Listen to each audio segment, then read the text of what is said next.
Good evening. Namaskar.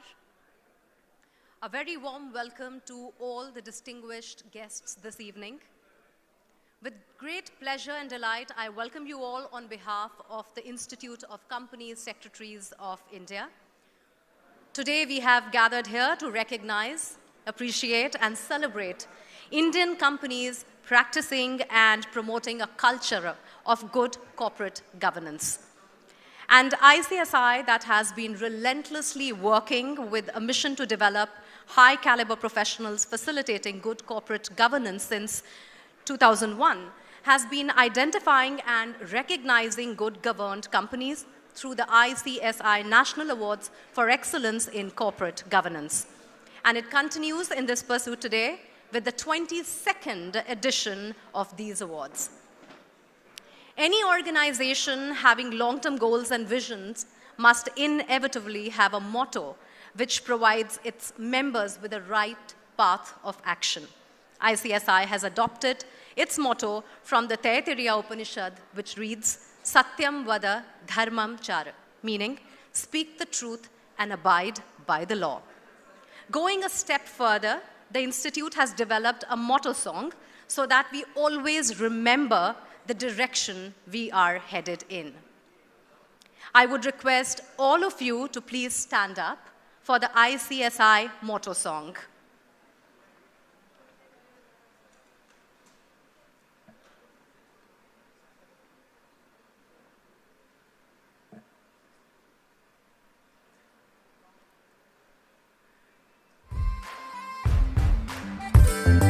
उम्मीद के अंबर में हम बनके खिले जो रोशनी, कह देंगे हम संसार को कोई लक्ष्य नामुमकिन नहीं। ज्ञान के और न्याय के हर राह को थामे हुए चल पड़े हैं झूम कर बस गीत ये गाते हुए। सत्यम वद धर्मम चर, सत्यम वद धर्मम चर, सत्यम वद धर्मम चर।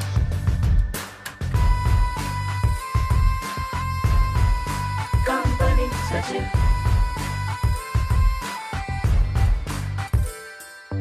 कदमों की हर एक गूंज में बस जीत का एहसास हो, राष्ट्र प्रगति पथ पे हो और आत्मबल की आस हो। जब भी चले इस भाव से खुलते गए हैं रास्ते, आवाज हमने दिल से दी है गीत ये गाते हुए। सत्यम वद धर्मम चर, सत्यम वद धर्मम चर, सत्यम वद धर्मम चर।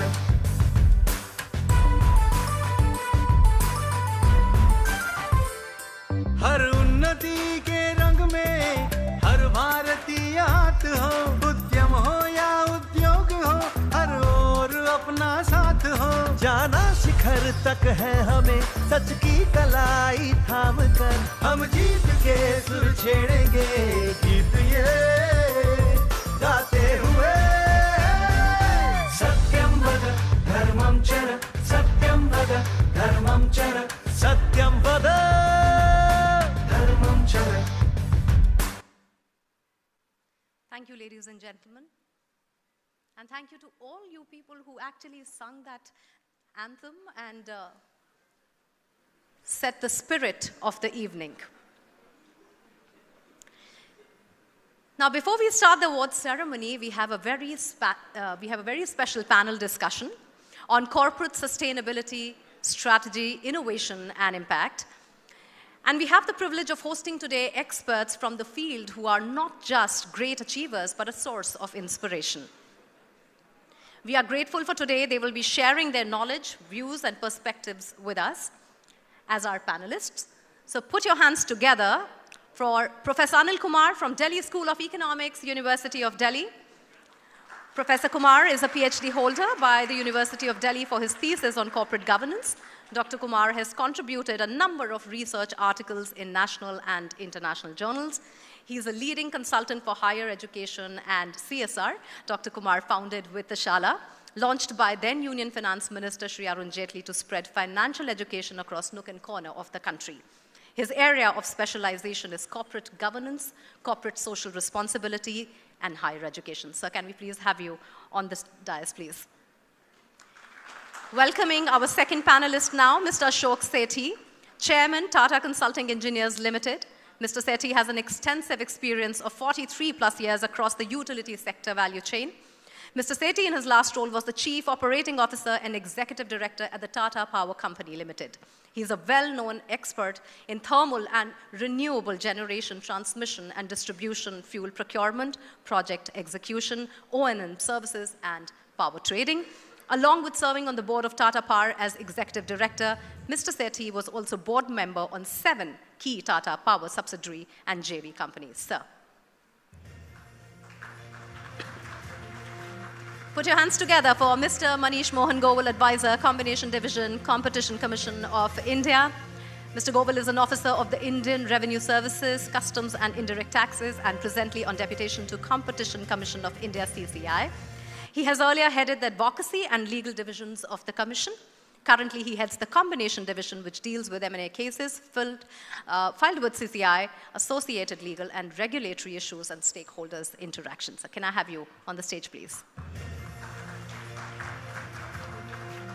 And a big round of applause for Mr. Manoj Chakravarti, Chief Practitioner, the Center for Ethic and Responsible Business. Mr. Chakravarti comes with half a century of experience, most of them at leadership level.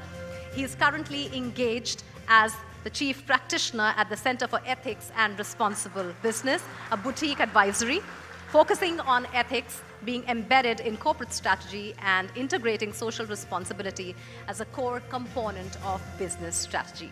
Mr. Chakravarti has been the Chief Operations Officer at IMB Center for Corporate Governance and Citizenship, Bangalore, and Vice President, Titan Company Limited with the Tata Group. As I request all my panelists to get ready, may I request CS Pavan Chandak, past Chairman, WIRC, and newly elected Central Council member, ICSI, to please welcome Professor Anil Kumar.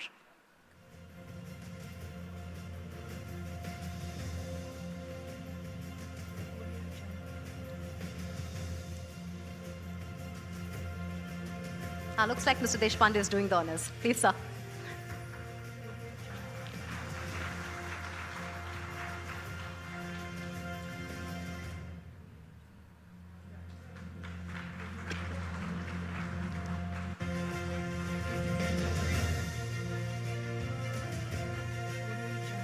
May I now request CS Rajesh Tarpara, Chairman WIRC and newly elected Central Council member ICSI, to please welcome Mr. Ashok Sethi.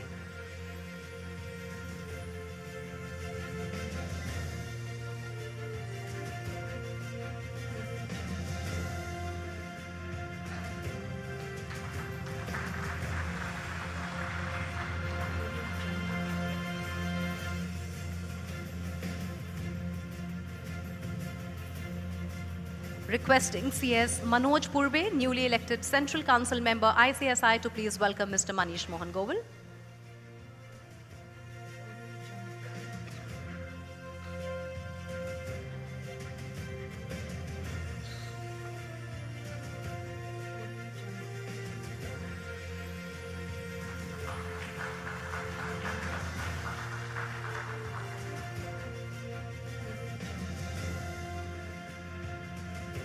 May I request CS Rupanjana De, newly elected Central Council member ICSI, to please welcome Mr. Manoj Chakravarti.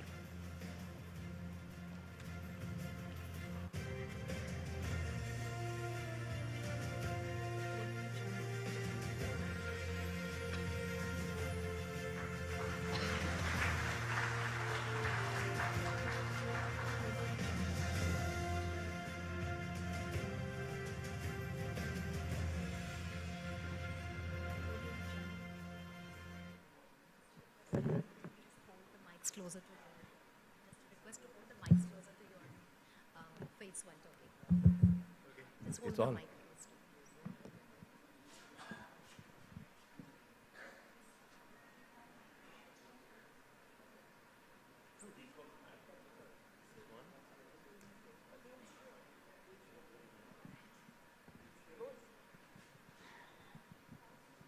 If we can get an extra mic, that would be wonderful. So we have put together a panel discussion for all of you, and this is going to be a learning session, if I may take the liberty of putting all the questions that a lot of you may be having in your minds. I'll obviously open the floor also for discussion, so you can keep writing the questions, and we will take a few questions after the panel discussion is over. Although I'm thinking I have about 16 questions, so maybe I won't leave any room for more questions, but here's the challenge. So we're talking about corporate sustainability, strategy, innovation, and impact. And before I start the question and answer round, may I request all of you for your opening comments. Let me start with you, sir.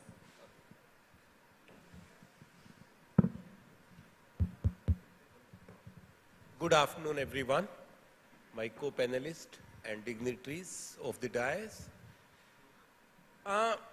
When we say corporate sustainability, I think that about 10 years, if I look back in 2000, 2010, it was a fashionable term.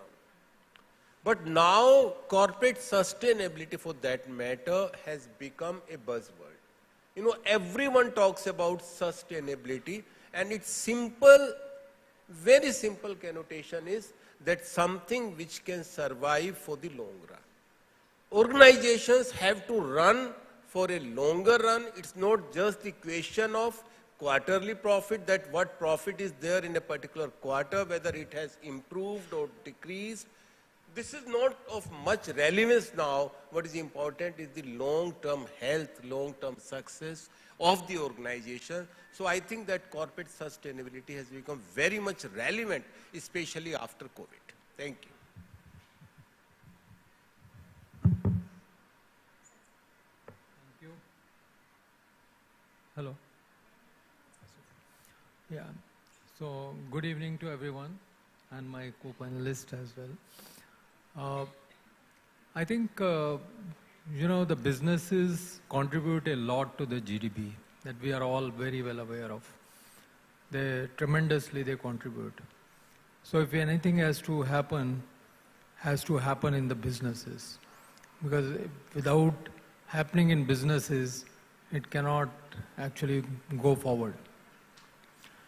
And businesses all actually prepare for future. You know, it has been in the past, people talked of living 100 years, and even today, I think every business believes that he has to live for the future. And there have been, in the past also, I will say, there have been many triggers which were taken by the businesses. And now also there are triggers which we can see. They are coming out of those triggers are because of the belief which now is becoming aware, everybody is becoming aware of about saving this planet for the future. And the triggers you can see, COP is happening, government is passing energy policies, which which has many mandates which coming up. Then there are regulations which are being mandating things, 1,000 companies and many more have to happen. Second trigger is, I think the awareness in the people is very much happening. Today when I go to buy anything, I will go and say how much energy efficient it is. You can see the example of electric cars, you can see the recycle products, even the green plastics, you know, those things, awareness is also happening very much. So there are, on the social side, environment side, on the people side, there are many triggers which are there, which make it mandatory, I will say, which make it necessary for the businesses. They have to prepare future, they have to look at the sustainability. Without that, they can't. And that's what I feel. Thank you. So, Honorable President, ICSI, my esteemed panelists, it's really a pleasure to be here amongst such a distinguished panel and also such august gathering of people here coming from different fields and the business community. So just to give an opening remark, I work with the Competition Commission of India and I look after mergers and acquisitions. And over the past couple of years, 3 letters have been very, very prominent and it has been popping up time and again. And those 3 letters are ESG. And in investment also, ESG is something which is time and again coming up in the conversations and in our documents, etc. So I just wanted to see what this ESG is all about, and I was looking at the report. There was one report on M&A which comes every year, the Bain report. So there they showed that around 11% of M&A are going through this ESG check. So investors who are entering into M&A are more and more looking for what you call the ESG parameters. And I'm sure that this is just a very small number, and in times to come, this percentage is going to grow up exponentially, the way everybody is looking at the sustainable development goals in the future. And therefore, I think this topic of discussing corporate strategy and sustainability has come at a very opportune time today. And I think we all will be benefiting from this discussion. At least I look forward to hearing my co-panelist on this very, very important subject. Thank you. Hello. Good evening, friends, and thank you for this opportunity. To me, I'd like to keep it simple. Corporate sustainability is nothing but everlasting life. Corporate immortality. We defined it in IIM Bangalore as corporate immortality because short-term objectives are now passé. And I would like to just give the example of an old car we used to have in India, the Landmaster or the Ambassador, the Fiat, which had, next to the fuel gauge was an ammeter.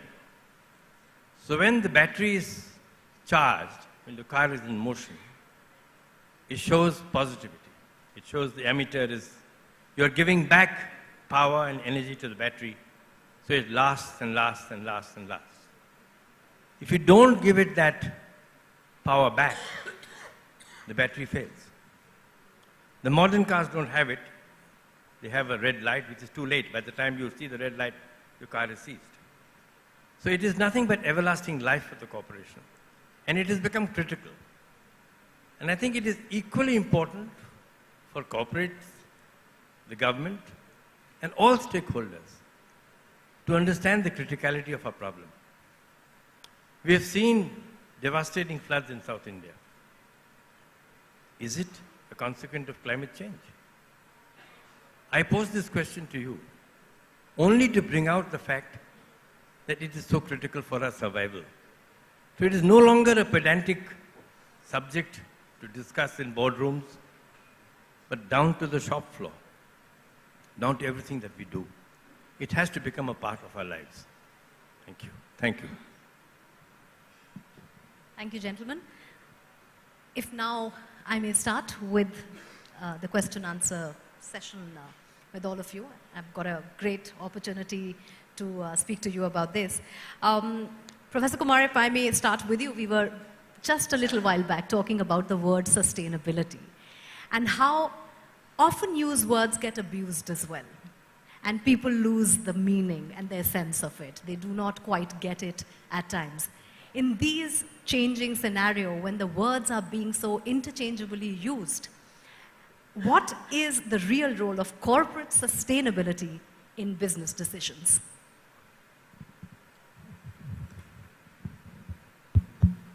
See, when we talk about business sustainability, for me, a traditional corporation used to focus on creating shareholders' value.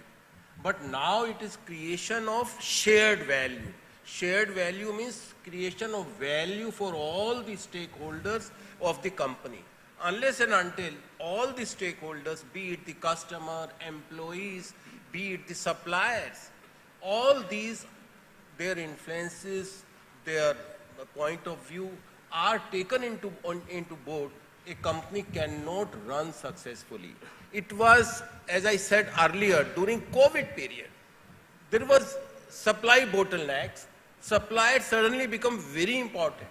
Now, because of Russia-Ukraine conflict, there has been disruptions in the global supply chain. So suddenly the suppliers have become very important. During COVID, you may be remembering that all the companies were very much concerned about the health status of their employees. All the SOPs issued by the government, the health advisories were issued. The employees were given liberal leaves and their liberal amount of refunds, reimbursement for the medical treatment of themselves and their family members. What is this? This is creating all the stakeholders on board. I remember that in 2019, just before the onset of COVID, one roundtable meet held in the US where 1,009 CEOs of the corporate world were present. And there they issued a statement of purpose, which says that the purpose of the company is to create value for all the stakeholders, and we commit ourselves to create value for all of them. You know, creating value for all of them to mean is what sustainability is. I'll take one more aspect of this. You know, with the onset of computers, artificial intelligence, Internet of Things, digitization, what is happening is that the whole business has been disrupted. That one has to cope up with this. Now the businesses are no longer the traditional kind of businesses. The businesses have become a tech kind of a thing, a media company, all the businesses. Now, how to adapt to the new developments, new technologies which have taken place? Should some experts be hired for it? Or you build the capacity inside the organization, that is, you have the structure of the company in a way that you develop the capacity to innovate. And when you develop the capacity to innovate, that means you are going towards the long-term success. And for me, sustainability is long-term success of the business. This is one. Second thing is, you know, what if we do not adopt to this? Some new and agile companies will take over it. Darwin's law would be applicable. Surely and certainly, these businesses will just be vanished. So that means it is the demand of the time that we have to cope up with the changes which are taking place very fast. The business environment have become very, very complex nowadays.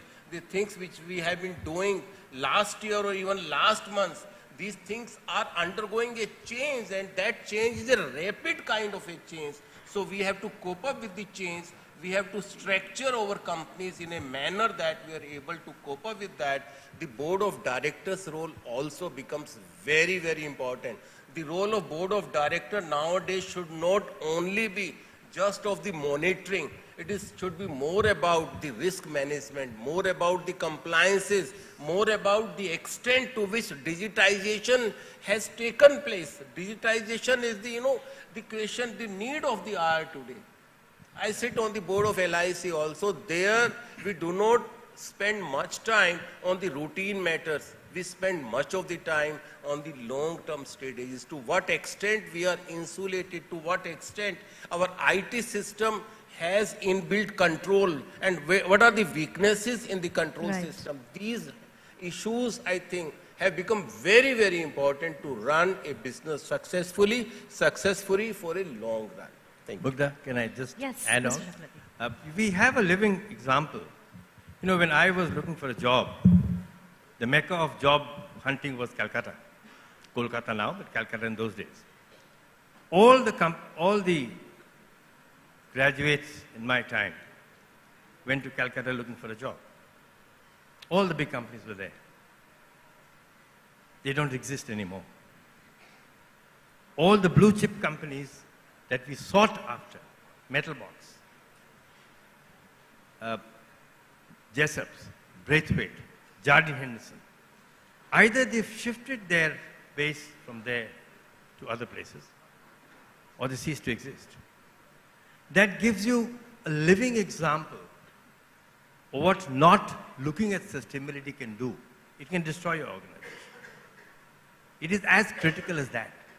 So when Professor was saying about long-term, it is long-term, no doubt, and involving more and more stakeholders. Because one stakeholder can make life miserable for you. As we see in the recent Air India unfortunate incident, one stakeholder has made life miserable for a large corporation. So to carry your stakeholders with you, to have in mind that we are genuinely looking at you. Look at the case studies. I mean, Tata Steel, when they went through separation, their focus was, what are we going to do to the people who leave? Because it was in their interest. So it is towards, profit is not a bad word, certainly not. But it is towards creating a scenario where everybody wins. Great perspectives there, but it also leads me to my second question, which is, Mr. Sethi, is sustainability only the responsibility of the rich and the big corporates?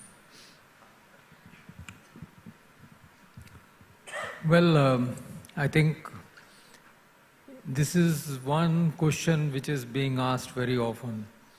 Is it sustainability can be done only by rich firms or rich businesses and smaller one cannot do it? And when we look at the landscape, we also find that government mandating 1,000 top companies to do it, and that belief is somewhere is cloudy because other companies have to come in. While I will say we have to look at many other things now, because as my colleagues on the panels also said, that it is sustainability is for the future, it is for the long term, it is for the every stakeholder. Why has it come like that? Why is not only being looked of the shareholder value, and why it is now today being looked at the the stakeholder value? The obvious reasons are that customer has started playing a role in purchase. From businesses which were giving something, they were liking it and taking it, have actually become so much aware that they have started playing a role, okay, I will purchase this and not purchase that. Now I will want to happen. So I think that actually puts the canvas on the whole stakeholders. And the whole thing is, if we look at many examples in India itself, and world over there are unicorns, why are they getting born? Now, there are unicorns which are getting born. You can see in India also, many of the companies which were nowhere have become big in renewables. They were not rich to start with. Unicorns may not be rich to start with. But they are creating that value, they are creating so much of value with the resources which they have, that then the big companies start looking for them to buy even. Why not I buy? Otherwise he is going to give me a competition, because if a lot of companies like this stay in the system, they will nudge at the profits of that big company itself. So the role is there for small. In fact, because sustainability is also encouraging innovation, because you have to make breakthroughs. You cannot talk about planet, environment, economic, social, unless you are making breakthroughs. And those breakthroughs are these, many of these we can see today, example, are smaller companies which are making, which may not be in the ambit today of reporting, but as the time goes, they will definitely come in the reporting itself. as a time because this is a beginning. But definitely it goes on to say that they are looking at customer, they are looking at climate, they are looking and they are producing those products with the innovations which is happening much more than what used to happen earlier, and are creating that place for themselves. So I will say, without being mandatory, they are already talking of sustainability. They are already actually going on to the path of sustainability. So I have no fears because they also contribute a lot to the GDP. It's not the, if top 50 businesses create, say, 1/4, but these businesses make it more than 50%. So there is a lot to... So it does mean that sustainability can make you rich.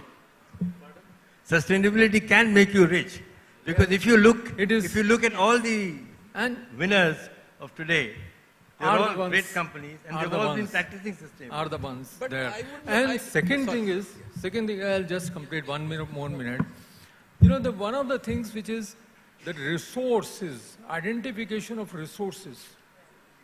Now, if you look at the chip competition which is happening, it is not only the chip manufacturing, the chip efficiency. You look at Microsoft, it says by 2030 they will become negative on. How can they become with such huge data centers which they have?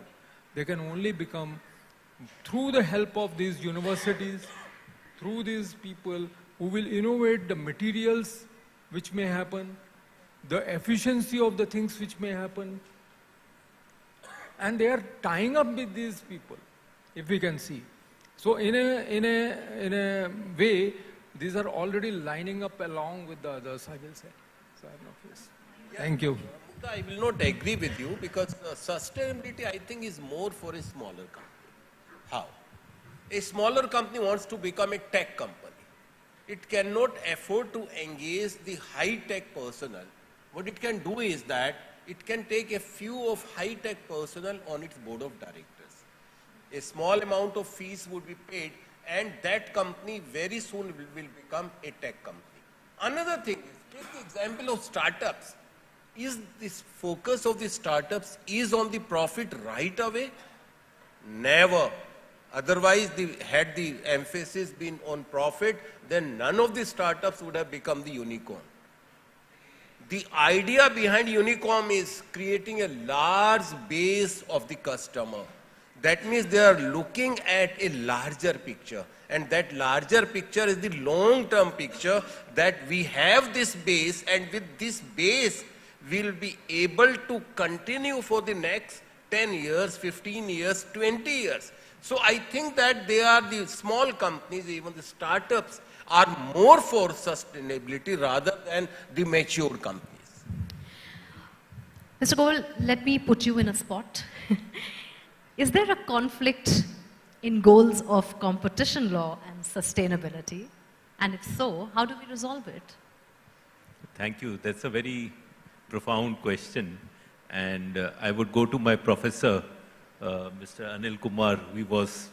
Professor Anil Kumar was in SRCC, and he so beautifully explained that how sustainability has now grown as a objective.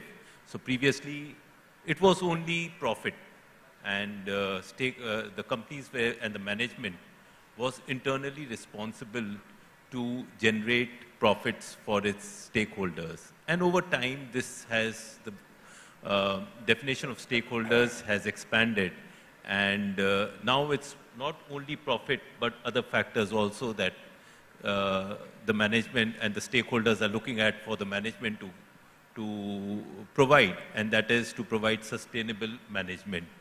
So basically, this relationship is the internal relationship between the stakeholders on one side and the management on the other side. On the other hand, competition law is something which defines the relationship between a firm and the other players in the market. So it penalizes anti-competitive practices like unilateral effects or anti-competitive agreements, and it also regulates mergers and acquisitions. So to that effect, if you look at in a conventional sense, they are both operating in different areas. One is in the area, one is internal, one is external, but we need to look at these two laws in a more,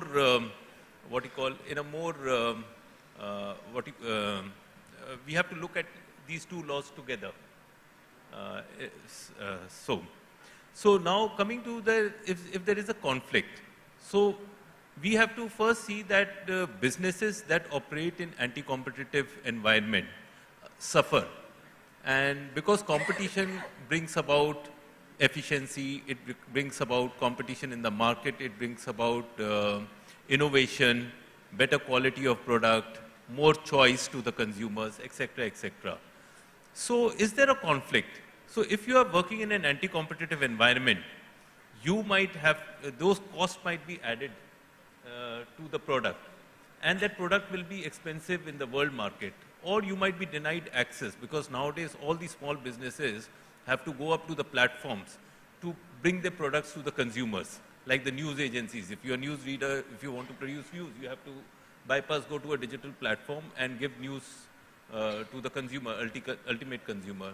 So somehow there might be a requirement that businesses have to collaborate together, or there has to be an industry-wise investment, and that could fall foul with competition law.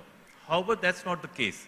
The competition law is well versed to take such type of efficiencies into consideration while we are assessing anti-competitive practices. And and those things are taken into consideration. We have not got many cases as such, but as we move along, I think the jurisprudence will develop in such a way that anti-competitive practices which are pro-sustainability, or where there's a collaboration, I will not say anti-competitive practices, but where there's a collaboration or industry-wise collaboration is there, then those things have to be taken into consideration. So that is what we call this shield mechanism. So we'll provide a shield. The competition law will provide a shield. The other thing is that there are many practices, business practices, which could be both anti-competitive and also will affect the environment. For example, there is this greenwashing cartels, or there could be agreement between firms to postpone an introduction of a green technology, or they might be cartelizing together to increase the price of these type of goods. So those type of anti-competitive practices, plus this is also, they need to be dealt with severely by the law. And that is how we need to bring about sort of a synergy between these two very important laws, which is competition law, because competition law also is looking at innovation, promoting innovation. And sustainable technology is also towards promoting innovation. So we have to look at both these laws more holistically. Thank you. Can I? Yes, please. Can I add? Yeah. So I think if we go at a higher level, the things of competitive and within a jurisdiction of one government can always be controlled. But what we find today is between the countries. Now, if we can see, the moment everybody realizes after the Ukraine war, it has become very prominent that lithium is controlled by. You see this suddenly from batteries, there is a lot of focus on hydrogen. Because which nobody can control those resources, and it is sustainable. So even you see the manufacturing of chips, the same thing is happening. Even the blunder, which you can say, some people will say blunder, but I think that realization was not there, the dependence of Europe on gas from Russia. Now, so I think that has also taught a lesson to every country, that you can see the policies every country now is, we are also looking at, is this resource sustainable for my country? Yep. To beat. So there will be always ups and downs, learning curve, And I think society will always overcome it. Businesses will always overcome it. Mr. Chakravarti, Professor Kumar mentioned briefly about the role of board of directors in ensuring corporate sustainability as well. What are the challenges there? Well, it depends on how you define the board. To me, the board is the ultimate custodian of stakeholder wealth, led, of course, by the CEO. And it is the board which is accountable for everything. But there are challenges here, as we've seen in so many examples in India and abroad, that the board does not micromanage. The board does not have the time to micromanage. It leaves it to the leadership team of the organization. And how much of information is actually shared with the board? On paper, yes, everything. But we've seen the role of independent directors being questioned time and again in the Indian context. So, do some organizations follow the need-to-know policy? Or do they follow a transparent policy? So yes, there is no question that the board is accountable for everything. It's the overall custodian. And as, you know, Mahatma Gandhi said, it is somebody else's wealth which you're holding in trust. So that trusteeship, ownership, that feeling has to come. But having said that, it becomes practically difficult for the board to micromanage and attend. They have 4, maybe 5, maybe 6 meetings in a year. So the board is ultimately accountable, but the karmachari of the board is the leadership team of the organization. It's the managing director and his leadership team. And there are challenges here. And as India becomes more and more savvy about governance, more rules and regulations are followed, this transparency will increase. And there will be a convergence of the responsibility of the board and the leadership team. So I think we're heading in the right direction. And both have very important roles to play. And the board must hold the leadership team accountable and ask the right questions without fear. Because in the past, if all the right questions were asked, then Satyam wouldn't have happened. If all the right questions were asked, a lot of things that we read about. So the DNA of the company is held by the board, and the implementation of that DNA is through the leadership team. Professor Kumar, yeah, yes. Can I quick comment? Sure.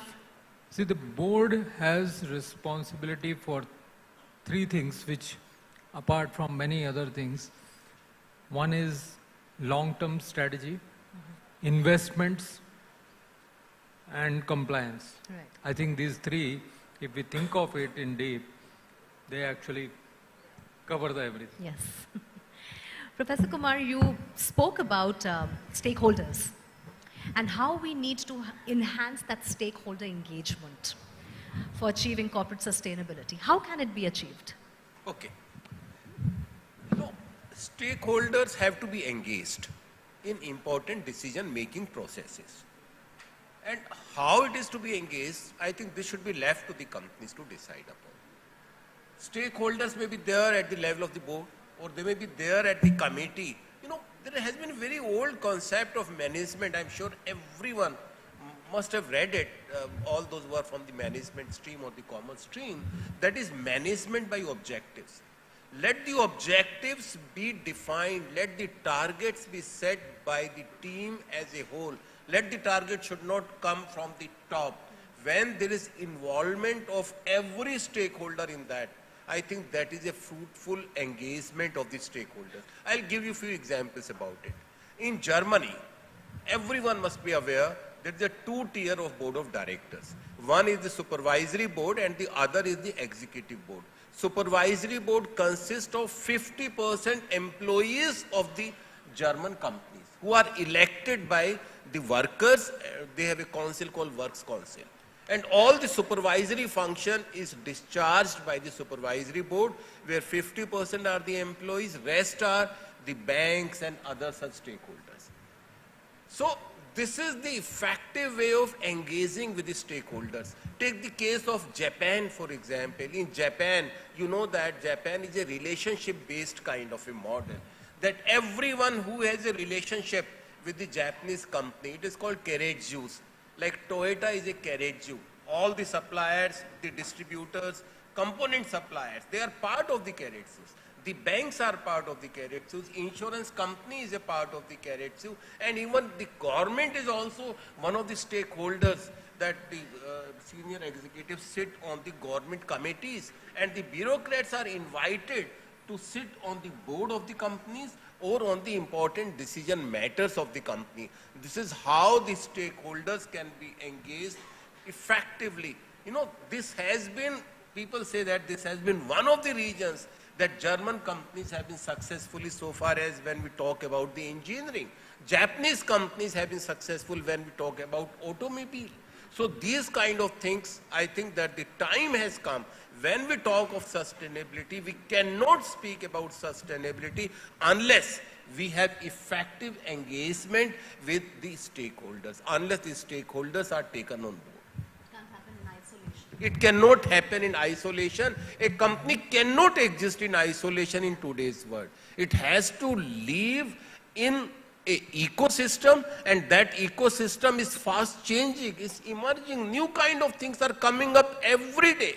You have to be very much concerned about it. I'll take one good example about it. On 3rd December 2019, one YouTube video was uploaded on the YouTube.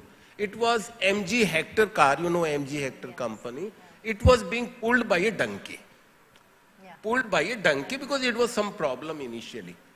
And in a matter of 5 hours, 2.74 lakh people viewed that video. How effective the mass media or social media is. So the companies have to be conscious about it, have to be concerned about it. There are different kind of tools which are available now. For example, artificial intelligence is available. You can go for the predictive analytic tools also, whereby that what is being reported in different forums of media, the company has to even take that into board to find out what are the views of the customers. So unless and until it is taken on board, a company cannot exist, a company cannot survive. And everyone knows that immediately after that video was uploaded, within a day, that particular customer was given a new car, and that mechanical fault was removed in the next 1 month. Thank you. Yeah.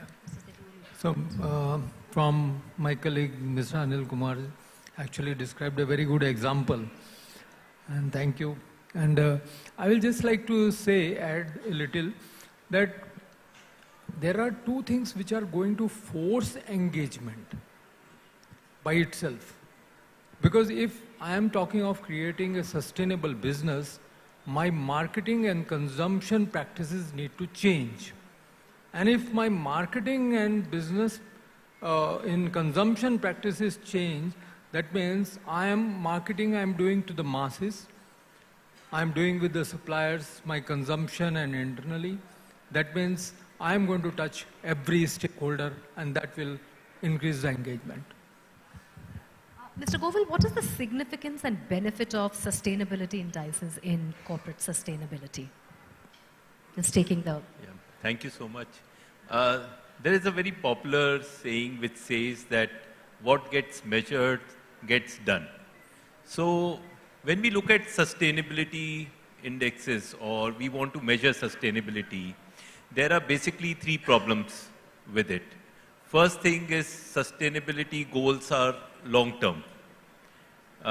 So there's everybody thinks that today we are living, let's live a life today. Who has seen the future? So it is long-term. Secondly, it does not affect the buyers directly.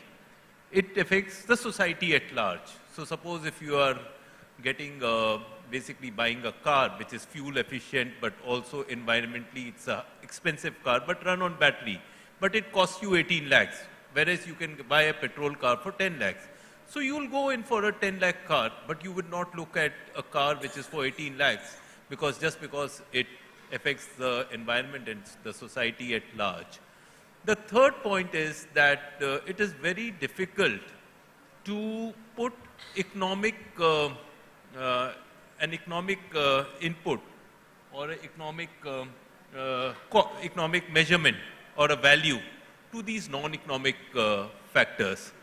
However, nevertheless, these are very, very important issues and they need to be measured. So, world over, a lot of indices have come, have been put in place, and they are measuring these indices on non-economic factors. So there are indices on environment.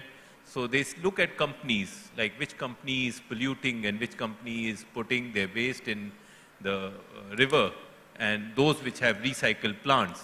So this type of factors are there. Then social factors, whether you are using local community, whether you are developing vendors at the local level, what type of things are you doing, how you are engaging with the local, at the local level.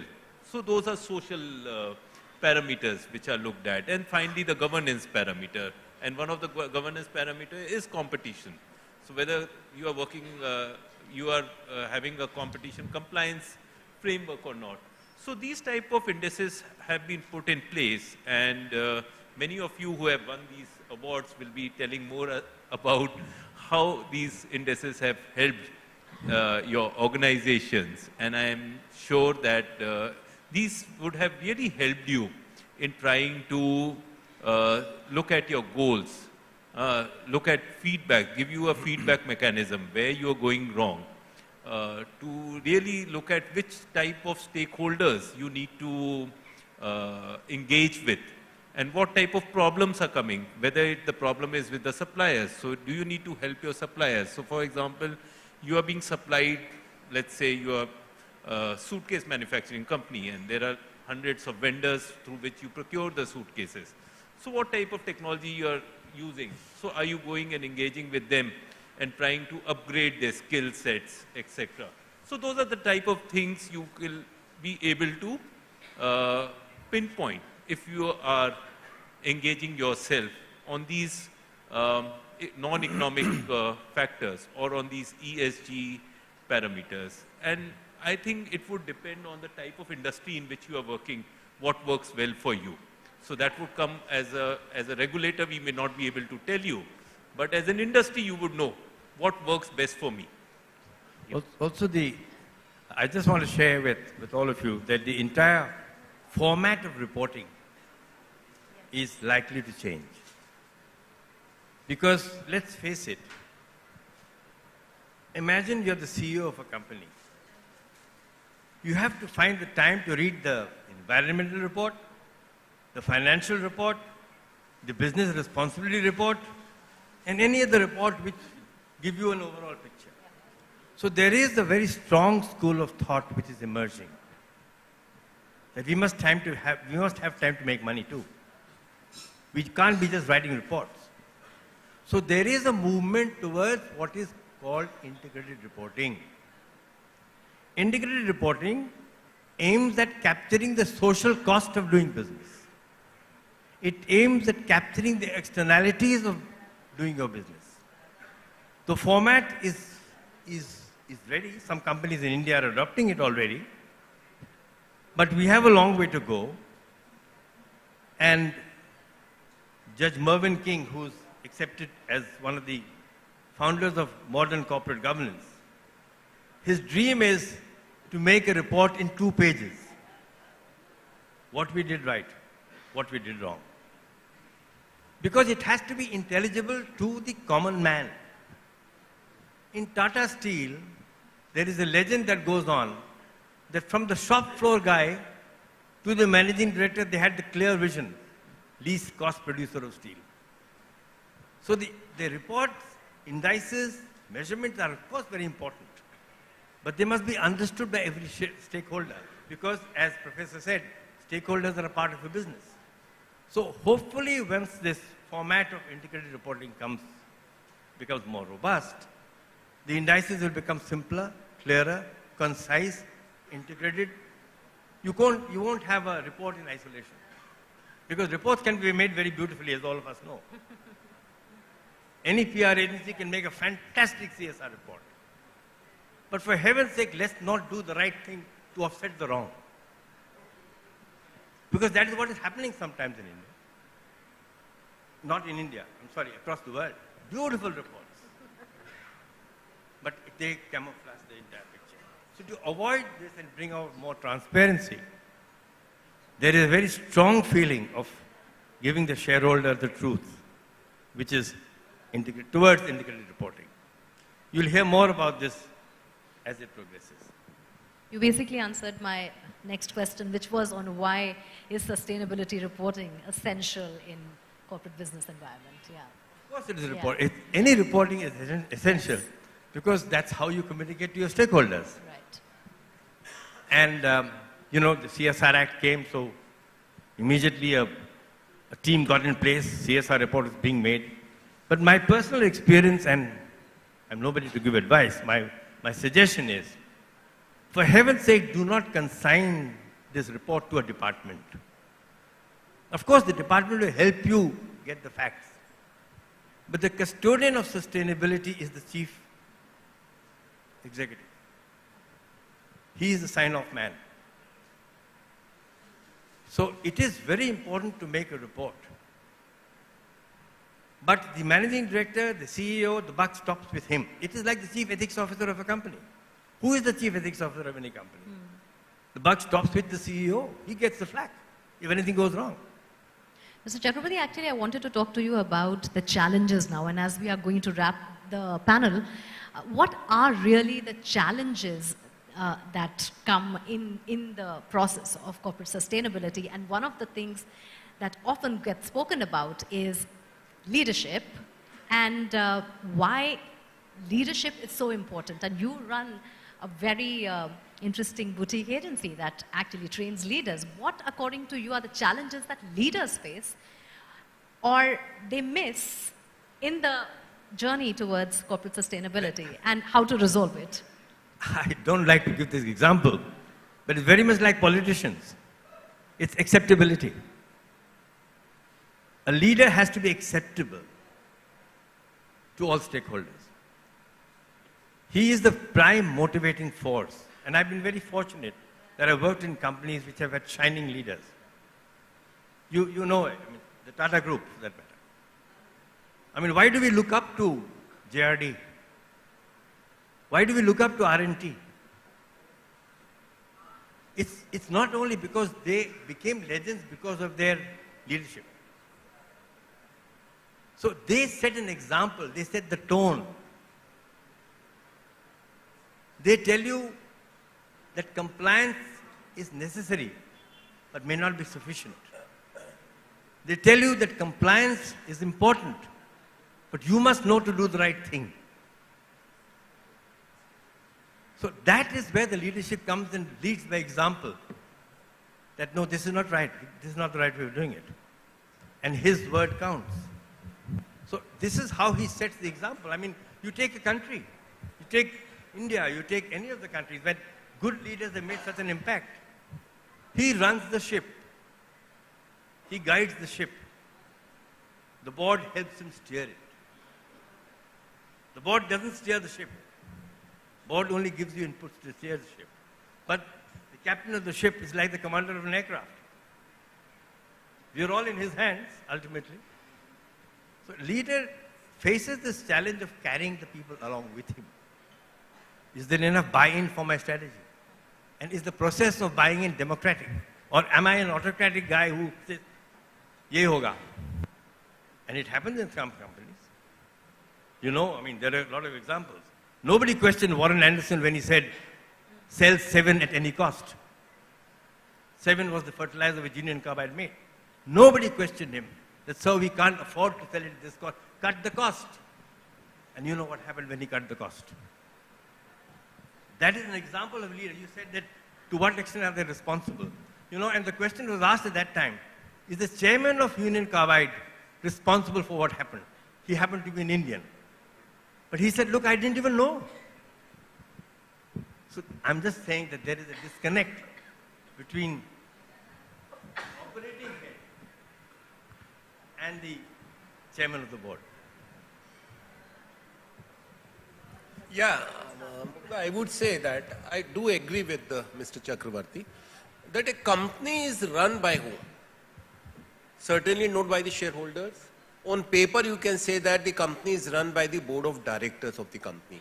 But board of directors only provide strategic guidance and supervision over what the executives are doing.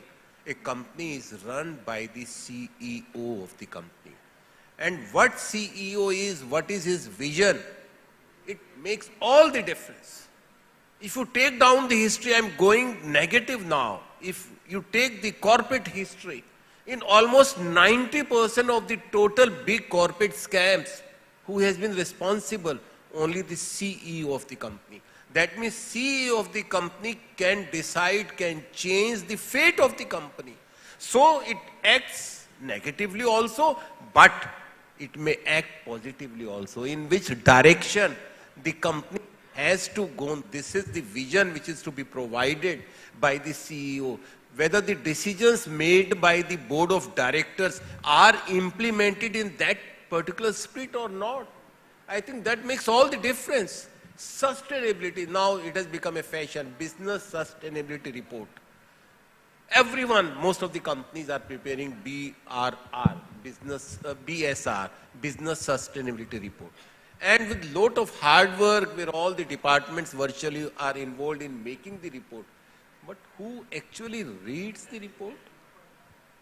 It is about how many pages are there? About 300, 400 pages at least. But then, I would say that the prospectus is issued at the time of every IPO. And how many pages are there in the prospectus? About 200, 300? Do the investor really go through the prospectus? Answer is no, but then it becomes the written document of what the company is, what has been the performance of the company. Similarly, the business sustainability report is a written documentation. A company cannot give the wrong facts in that particular report. This is one aspect, but the other aspect is the spirit with which the sustainability principles have to be followed. Only that spirit can come from the top. Mr. Narayan Murthy very aptly said that corporate governance is not the matter of just the law. It's not the matter of code. It is the matter of the person sitting at the top, that with what spirit, what motto, the whole principles of corporate governance. And here I would say the sustainability are being implemented across the company. Because the CEO is the person who owns the responsibility also. Yes, this is my decision and I am answerable to this. I am accountable to this, to the board. So I think the leadership makes all the difference. Challenges and what do you see as the most pressing challenge when it comes to? Yeah. So I think first let me talk of smaller challenges. Because many of the companies try to camouflage CSR as sustainability. Yes. I think then there is a challenge of innovation. There is a challenge of innovation that enough your own company may not be, the environment may not exist for the innovation, and sustainability all requires innovation to happen for the things to happen. And coming to the next level, as my colleagues, both of you have said, CEO is very important. I fully agree. CEO is very important. But there has to be now cranking. It is an initial start. There is a momentum, can only pick up when there is a cranking. It cannot happen just saying, because see, everybody in life likes to look good. when anything new comes, they will like to look good. And when they try to look good, it is a very natural process. We should accept it, that there is going to be a camouflage. And that cranking, I think there's a lot of developments which are taking place, like ESG, SDGs, IR, all BR, SR, they are still to mature. I think these measurement systems will make that, there is a single goalpost and not many goalposts. You can hit that goalpost, which is easy, and say, I'm looking good. That I think is a challenge where the lot of stakeholders are involved in pull and push to make those single goalposts. Moment those things start happening clearer, that you have to have these reports on SDG, or you have to report on BRSR, as you said, business responsibility, sustainability responsibility, the reporting, then I think this challenge will, dependency on CO will reduce. Today it is, I agree fully with you, it is very high. But this dependency will go down. Matters will be more visible in the hazy cloud. He will see a clear vision. The board will be able to see clear vision and drive it. I'll add one more to this, if I'm permitted. I think that for me, I'll add just one more challenge which is coming up, and that challenge is how to incorporate artificial intelligence in business decision making. I think that every businessman, every company has to think about it. In our LIC also, in almost every meeting, we discuss about it, how AI can be incorporated in the business processes. This is one biggest challenge. The other challenge is that artificial intelligence has certain negative consequences also, certain ethical dimensions also. In fact, the European Commission has constituted a committee to look into the ethical principles of applicability of artificial intelligence. So I think this is another very big challenge which every corporate is facing or will be facing in the time to come. Thank you. The only caveat I have here is, by all means, adopt information technology and artificial intelligence. But make that your slave. Don't become a slave to artificial intelligence, which is also happening. I just give an example. I went to a pizza place. I just walked into the pizza place and he said, sorry, can I have your app, please? I said, hello, I just walked into your shop. I don't know you. No, sir, we can't serve you without an app. Now, that is an extreme. But the point that I'm trying to make is that artificial intelligence is supposed to enable us. It's an enabler. Don't make it replace you to the extent that you are totally reliant and say, sorry, sir, I can't help you, the system has failed me. You have to intervene then. So make that your slave. Never be subservient to artificial intelligence. That's my take, because I've experienced it where it is actually ruling the decision making, which shouldn't happen. Mr. Govind, what do you see as the main challenge towards the journey of corporate sustainability by all kinds of companies, not just the rich, but also the ones at the mid-level? What do you see as the biggest challenge? I think the biggest challenge is our acceptability of the challenge itself by the stakeholders. So first we have to realize that, is this actually benefiting me or not? What am I getting out of it? So unless we are completely convinced that yes, sustainability is something which is helping me, and some of these, if we have some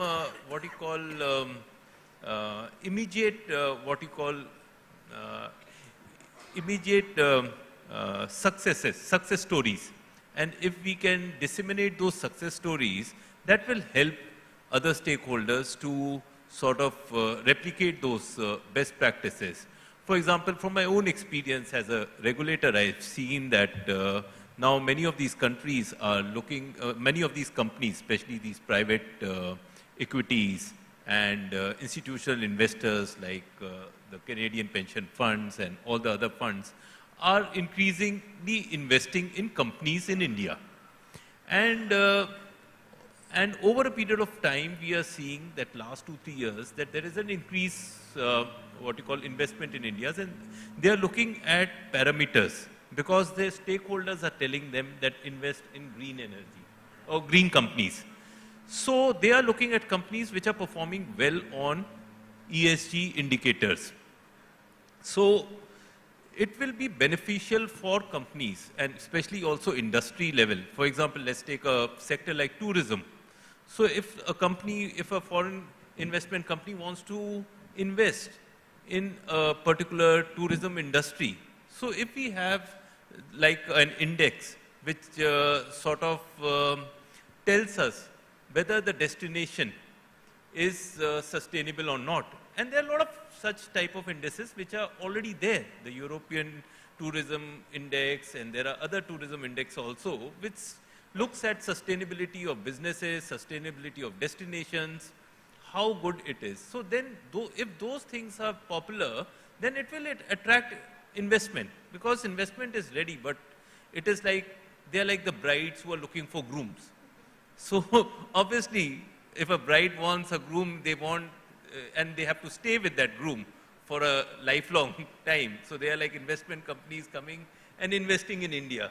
So they have to stay over there. So they better be staying with a person who's fit, who's fitter. So obviously, if there is a, let's say, alcohol guzzling and what you call tobacco chewing person, he would not like to marry that guy. So same is with the industry, which is a polluting industry, or which is a natural resource guzzling. They would not like to invest in those type of companies.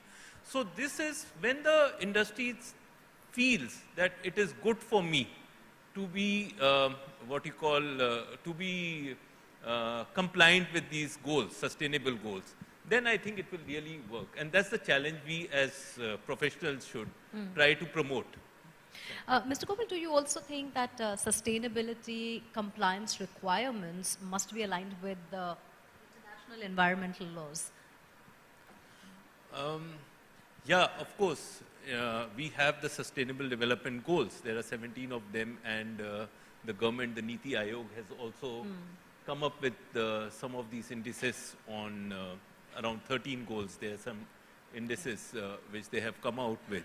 And those indices are in line with the international goals, UN Sustainable Development Goals. So, of course, we are living in an interconnected world, and we have to align our objectives with the international objectives. Can I just add? Yes. Yeah, so I think if I say sustainability and I'm talking of planet and the people living on it, that naturally means it cannot be done by one pocket. Yeah. It has to be done uniformly across the planet. So that I think alignment is needed. I think that's the goal of the G20. Correct. Vasudhaiv Kutumbakam. Exactly, that's what I was saying. G20 goal is also because it has to be aligned for reaching that purpose. Otherwise, you don't reach purpose by just one. Isolation is One out, isolation. is out, In not isolation. possible. And I would say whether you like it or not, there is no other option. All Whether right. It's question of social responsibility. Of course, in India is the probably only country or the first country in the world which has made the CSR donations compulsory for specified category of companies. Now, sustainability reporting has also become important for us, become compulsory also. Then India is also a signatory to sustainability development goals. So it has become very important for us to adopt it. So as I said, whether you like it or not, you have to do it. All right. We have some time for Q&A with the audience. So if I may request anybody who is interested in a question, I will pass the mic.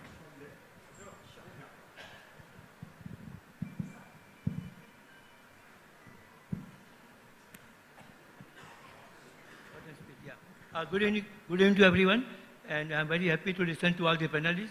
I'm Pramod Shah, former Central Council member for 9 years and former chairman of WRC. I would like to make a few observations and one or two small questions. So one question is, to what extent the sustainability issue differs in public sector and private sector? Because we have got a panelist who is on the board of the LIC, that is one. Number two question is regarding the competition law. Now new amendments are in the offing. So do you think that the new amendments will affect the sustainability and leadership things in the competition law or not? And when do you think competition law will be passed also? And third thing is, how do you compare the sustainability issue compared to other countries? And which country, in your opinion, is doing the best compared to India? Thank you, sir. Wonderful questions. So can we first start with the difference between public and private sector companies when it comes to corporate sustainability, if I have understood that question correctly? So I think there's no difference whether it's a public sector or a private sector. Sustainability, as we said earlier, it's about the long-term success. So whether it's a public sector or private sector, one has to survive. The government of India has also changing its policy towards the public sector. Those public sector units which are not doing well, which are loss-making, these have to be closed down, unless these are into the strategic areas of defense or communication or something like that. Even in case of defense also, some private investment is forthcoming. So sustainability does not mean that in private public sector you are eating away the taxpayers' money. How long you will survive? So in fact, it's very important in public sector also, and of course the public sector is looking at the sustainability aspect, sustainability goal, more so in case of small companies, I would like to repeat, more so in case of startups even. What's the other question? Yes. Yeah. So sir, you had asked about whether the competition amendment bill has made any changes on sustainability. I'm afraid there is no change in the competition amendment bill on sustainability. This is a subject which is very recent, which has come pardon? It's in the parliament, sir. So yes, so it will be taken up whenever the parliament convenes. Yeah. The parliamentary standing committee had looked at the bill and they have given their recommendations. So we'll have to see. Mention that why not we have more benches in the different cities instead of having only headquarters in Delhi, sir? Because it becomes difficult for people to attend. Now, as far as the NCLT is concerned, we have different benches in different parts of the country. So, just your thought on it. Sir, you'll be happy to know that CCI has opened 3 regional offices. The first one was in Chennai, which was, I think, in 2019. And last year, they opened an office regional office in Kolkata. And very recently, there is a new office which has been opened in Mumbai. So I think that will help make all the people who are sitting here happy.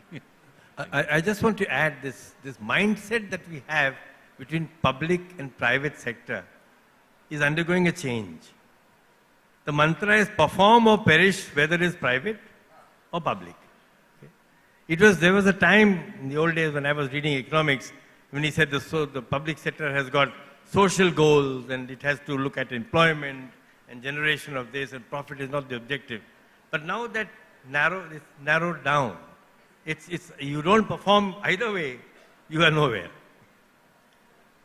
Next question was on which country, according to you, is doing the best job in corporate sustainability? Well, which country is doing the best job? Well, you must understand that different countries have different challenges. So there's no one yardstick. But if you ask me, the progress of understanding of sustainability, CSR reporting, I can very proudly say that in the last 7-8 years or 5 years, India has done a very creditable job. I mean, not only solar, the understanding, how quickly things like business responsibility report, CSR report, sustainability. We were the first country in the world, I think Indonesia was actually the first, but that's not the right example, to make CSR a law. Now you can debate forever whether it's right or wrong, but that's not the issue. But the point is that the country as a whole became conscious that this needs to be addressed. So I would rather look at What has been the progress of understanding of this? Because small countries like Finland, Norway, they're already there. It's very easy to manage. Small class, you can manage the crowd. But we are a large and diverse country. It's a humongous problem, humongous challenge, I wouldn't say a problem. And I think we're doing pretty well in that respect. I would like to congratulate both the public and the private sector to have spread this gospel of good news, that this is crucial to your survival.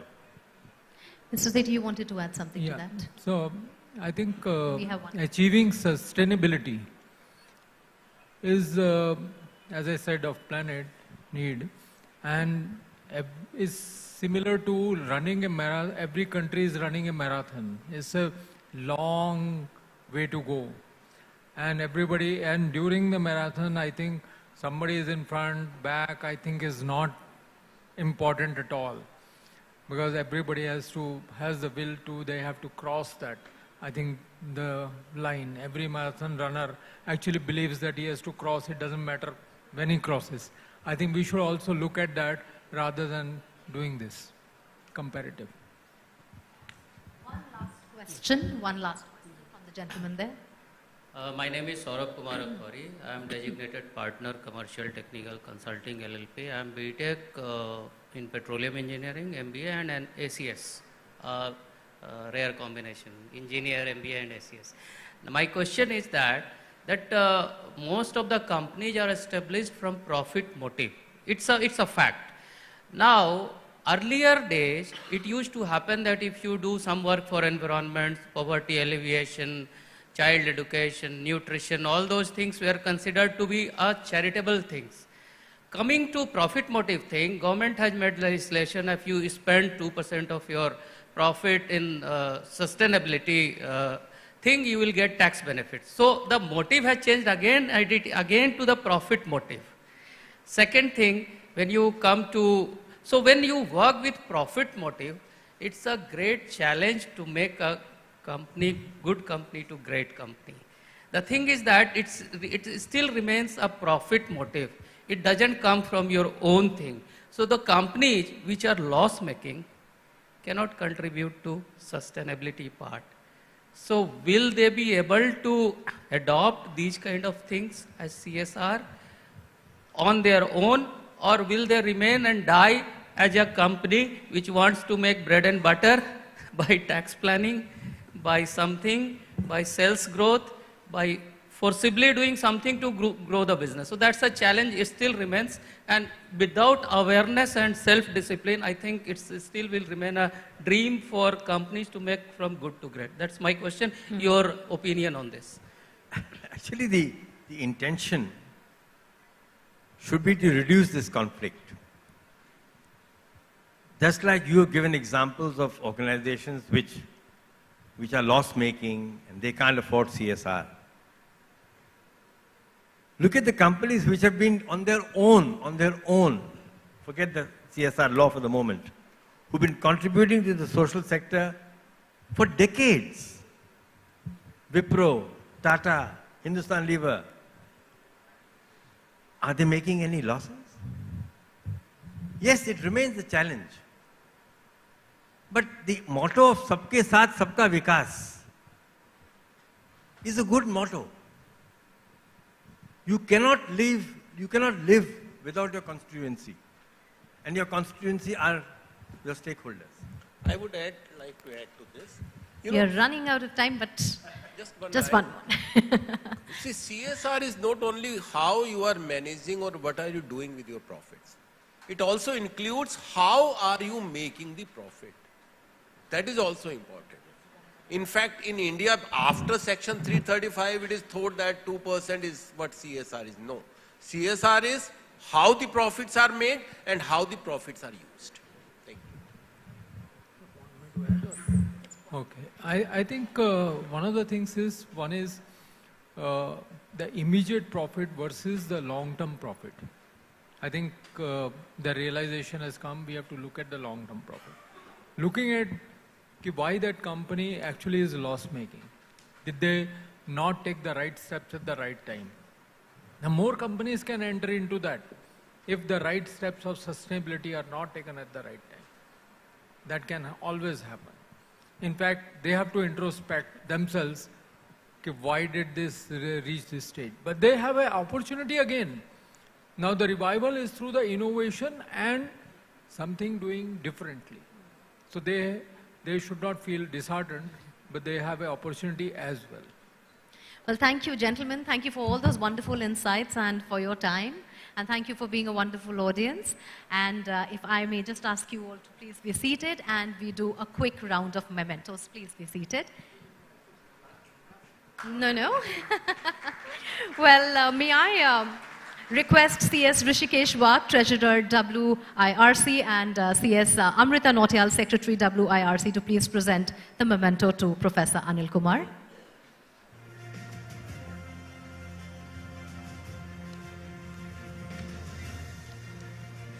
A big round of applause, ladies and gentlemen.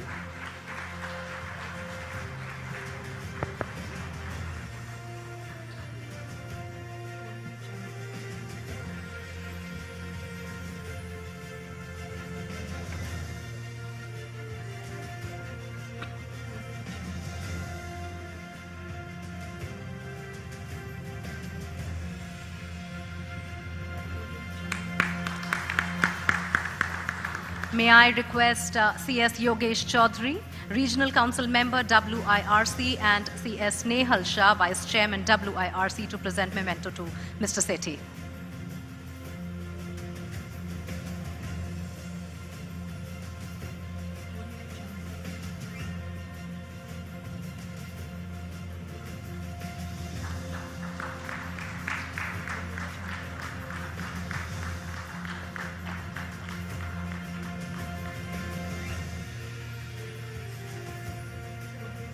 May I invite CS Tushar Pahare, Regional Council Member WIRC, and CS Rahul Sahasrabuddhe, Past Chairman WIRC, to present memento to Mr. Manish Mohan Goval.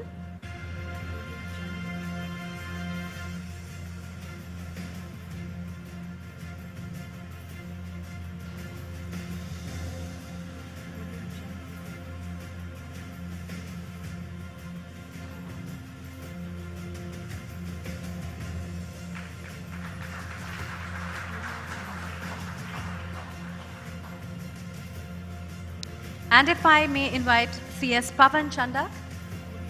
Oh, no. All right. Please stay on the stage again. And could you please present the memento to also Mr. Manoj Chakrabarti.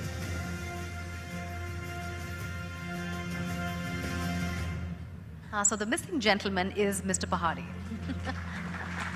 Thank you.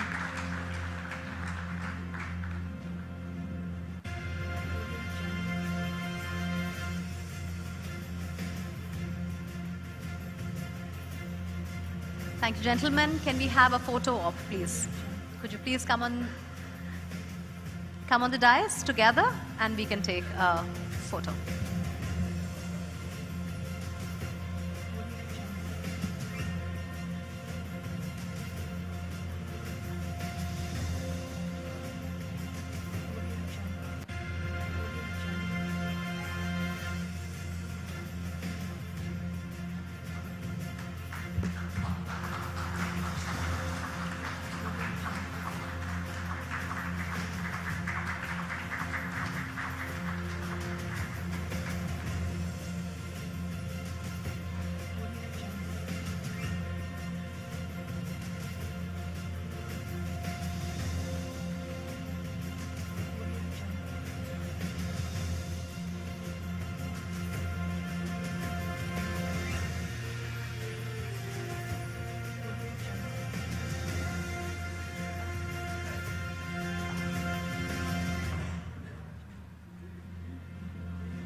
Ladies and gentlemen, as we march ahead in this year, there is no doubt that in order to excel, we have to take measures to adapt, cultivate, and exercise essential ESG practices.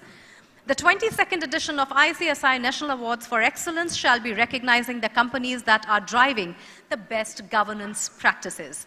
May I now welcome on stage our chief guest, special guest, and dignitaries for the evening. A big round of applause. They are in the audience.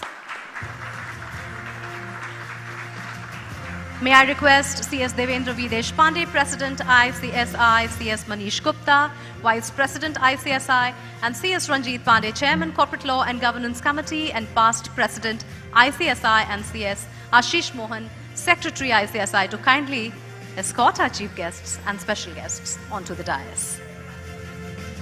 Ladies and gentlemen, put your hands together for Honorable former Chief Justice of India, Honorable Mr. Justice P. Sathasivam, and our special guest, 18 times Grand Slam tennis winner, Mr. Leander Paes.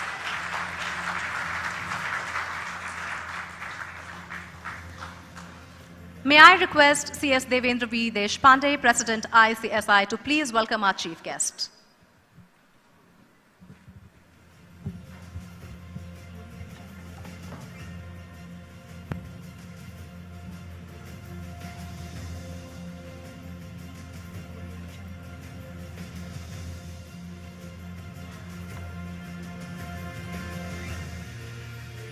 A token of appreciation from ICSI.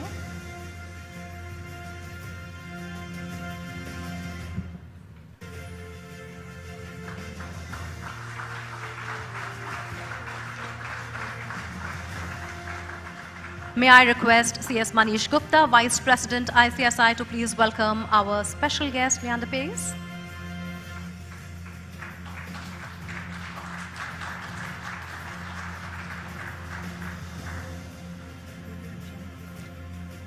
I now request CS Ranjit Pandey, past President and Chairman, Corporate Laws and Government Committee, ICSI, to welcome the dignitaries.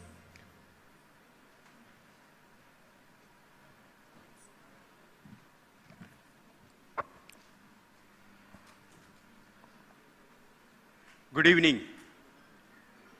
Good evening. Thank you.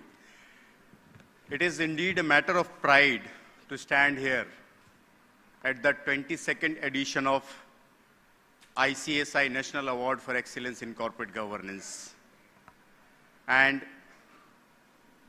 address such a versatile and august gathering. Honorable Chief Justice P. Sathasivam, who is the chairman of jury for finalization of the winner of these awards, our special guest, Leander Paes. We all grown up seeing him winning the Wimbledon, Grand Slams, Olympic medals, what not.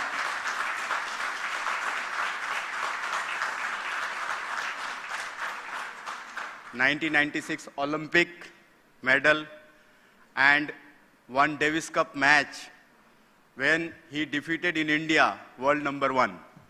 So that is the story. All the respected jury members, expert group members who has finalized the questionnaire for evaluating the awards, present here or connected through virtually, my council colleagues, past presidents of ICSI, newly elected regional council and central council members, participating companies who portrayed the sportsmanship spirit, and the winning companies who have put best of their efforts and become excellent in their best practices. My fellow members who are present here and connected virtually, a very warm good evening and welcome to all of you. Friends, although these awards are here from last 22 years, but each year has been eventful. And if there is something I have come to understand, a little progress each day adds up the big results. I'm sure that the consistency of efforts, commitment and dedication of the corporates, which has brought us to this ceremony tonight. Friends, if I focus on this award this year, what makes it more special is the launch of new award, ICSI Business Responsibility and Sustainability Award, with the objective of motivating the companies integrating ESG into their business practices and educating others to take up the ESG as a new normal and business philosophy. What truly inspired us to launch these awards was realization that the responsibility of the select few who are legally bound, rather than it is a way of life in times to come. And it is going to be part of day-to-day life of each of the entities, whatever be the size, form, or structure of the organization. If I look back, in the year 2001, we have launched this award, and there was only 2 companies who are getting awarded. Public sector, private sector, or 2 companies who are getting the awards. And this journey has continued for 2 decades. But last few years, we have expanded these awards and made the broad horizon for this. In the year 2019, we made distinction between the listed and unlisted entities. We have further categorized these awards into 3 segments: large category, medium category, and a small and emerging category. What large companies are required to follow. It may not be possible that smaller companies are also required to follow. Similarly, distinction between the listed and unlisted entities are also required to be made. Why? Because listed companies are taking the public money and utilizing for their benefit and for growth of their business. So similarly, their norms may be different and unlisted companies' norms may be different. So ICSI thought it appropriate to bifurcate these awards into various parts, and let's award more and more companies, recognize efforts of more and more corporates. In the year 2016, we have launched ICSI CSR Excellent Award. 2019, we started rewarding our practicing company secretary for their efforts in the secretarial audit and giving the secretarial audit report by launching ICSI Best Secretarial Audit Report Award. 2021, just a previous award, we have launched ICSI Best Practicing Company Secretary Firm Award. And this year, we are proud to be the front runner in launching or aligning our focus with the global focus of sustainability and launch the ICSI Business Responsibility and Sustainability Award. Friends, one thing has been distinguishing factor amongst the shortlisted companies and those who are left behind is just an iota of extra effort, pinch of consistency, and yes, Jill to attempt to be the best. Here, I am reminded of one quote, कि कुछ करना है तो डटकर चल, कुछ करना है तो डटकर चल, थोड़ा दुनिया से हटकर चल, लीक पर तो सभी चल देते हैं, कभी इतिहास को पलटकर चल.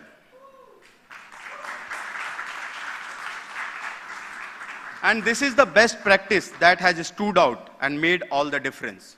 What I am doing, which others are not able to do or not able to foresee, that make me best. And that is what the philosophy of these awards are, that what is mandatorily required to follow, that is not the X factor. What is not mandatory but still you are following by way of your philosophy, by way of your ethics, that makes you best. With the intent of collating all these efforts and noble initiative together, the Institute has brought out one niche initiative last year, and that initiative is a publication titled Corporate Governance from Compliance to Excellence, Handbook of Best Practices.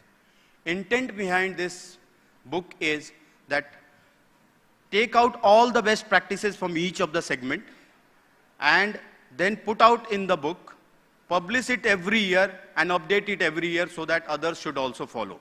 And this is the intent of the awards. This is the intent of this exercise, that what one is following, let others also follow, so that everybody should be able to become best and follow the best practices. Friends, to name some of the best practices, I can say that there are many things which has caught our attention during the evaluation process, like performance evaluation of the statutory auditor, internal auditors, composition of advisory board comprising international industry expert to bring the best practices of corporate governance from their experiences.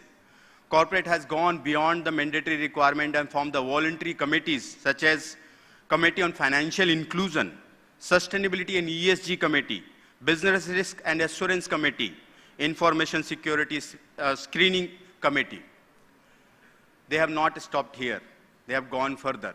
Even in the policy front, policy on human rights, information technology, data protection and data privacy, community development, which has been formulated to provide stability and standardization of the area of activity. Friends, another practice which has caught our attention. You must have seen that every company is sensitive towards the differently able people.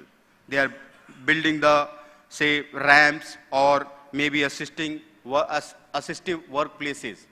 But what caught our attention is bifurcation of the disability into the 4 categories and call for the role mapping of each and every individual, which has created and mapped out nearly 40 roles, creating immense opportunity for the person with the disability. And this is one of the unique initiative which we have propagated also last year we got it, that how companies are so sensitive that differently able people can also contribute and they can also come to the mainstream.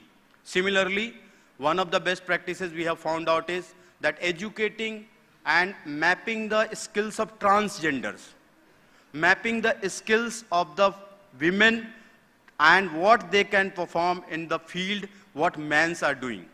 So these are the best practices we have formed, and it will be coming into the next booklet of the best practices. Friends, as I share all these aspects of these awards, it's hard to contain the excitement and even harder not to be prideful for being part of this wonderful journey. While companies and corporate entities have their role, I'm truly glad and more than delighted and commend and appreciate the role played by the company secretaries and governance professionals in their journey. A big round of applause to all the company secretaries working day in, day out for bringing the governance to the table and advising the boards and management that what is right, what is ethical, and what is sustainable for the business, not only for profitability, but for others also. I have always firmly believed that company secretaries are true brand ambassador of this institute and torch bearer of our vision. Days like today, event like this, definitely prove us right. On this note, I welcome all of you to this presentation ceremony of the ICSI National Award for Excellence in Corporate Governance 2022 here again. Thank you very much. Thanks for coming.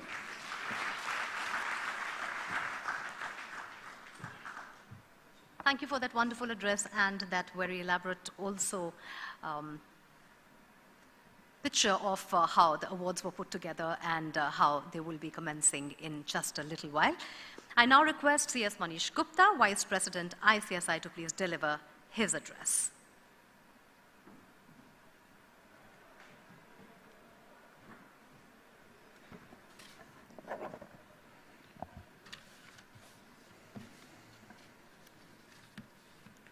Honorable Mr. Justice P. Sathashivamji, former Chief Justice of India. Our special guest for today's award function, Shri Lender Pace, Glam Slam winner. President ICSI Devendra Deshpande, past President ICSI, Ranjit Pandey, Ashish Mohan on the dais, my council colleagues of the dais, regional council members, past presidents, all ladies and gentlemen. At the outset, good evening. At the outset, I welcome you all to the award ceremony being organized by ICSI, and we have entered into the 22nd edition of this award ceremony.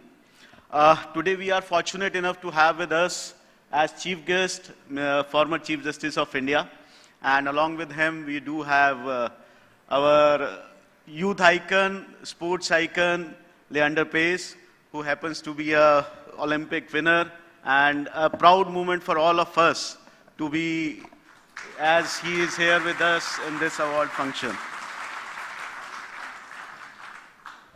Sir Hindi में बोलूंगा, tennis का जो craze था ना वो start हुआ था Steffi Graf से 90s में, when we were in our 10th standard or the 9th standard, and it continued when you entered into this field, this sport, and the moment you had got those Olympic medals and you were the winner, it continued till this time. And many thanks to you for giving this proud moments to India.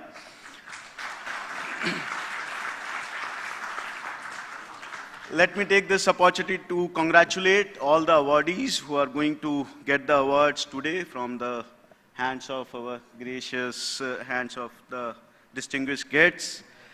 This is the recognition of their hard work and the best practices adopted by them. At the same time, I would like to compliment the efforts put in by the other participants who could not able to reach up to the last level, but all of them have tried their best, and they also had the best practices in the corporates. And today, the awards will be given to few companies, but the learning would be there for all of us. And to continue with that learning, Institute has, just shared by Ranjit Bhai, Institute has come out with the book which is on the best practices on the corporate governance adopted by few of the companies. And therein we have highlighted the best practices, the best governance principle, and the way forward for all other corporates who are looking for these awards in the years to come. Would like you all to kindly give a big round of applause to all the participants, because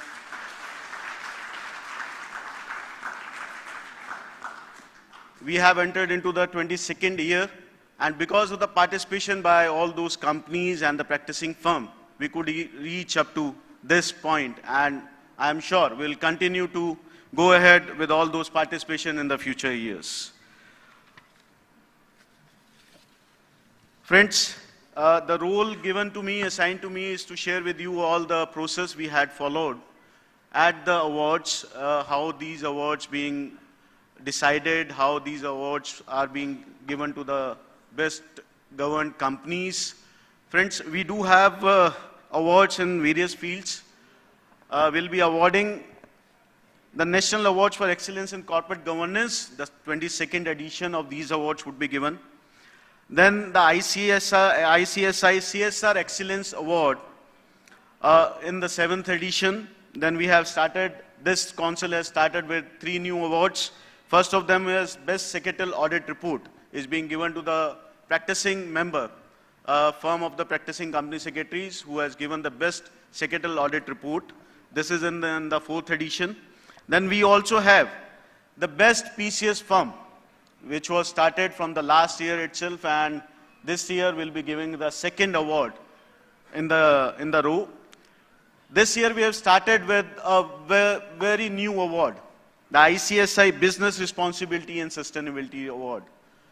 As the time has come for the discussion on ESG, everybody has started now discussing the ESG. We thought fit to be a leader in governance in the field of ESG, so we started with this award, and we'll be showcasing our strength in the field of ESG and business reporting and sustainability. Friends, for these awards, we have categorized the companies into 2 parts. One is the listed company, another is the unlisted company, and further categorized into 6 parts. For the listed category, we do have large, medium, and emerging. For the unlisted category also, we do have large, medium, and unlisted. After those categorization, we do have the expert panel. Expert panel for all these awards. A separate expert panel was formulated and constituted by the President, and I am happy to share, because of the rigorous efforts and hard work done by those expert members, expert groups, we could able to see these awards today. The questionnaire was formulated.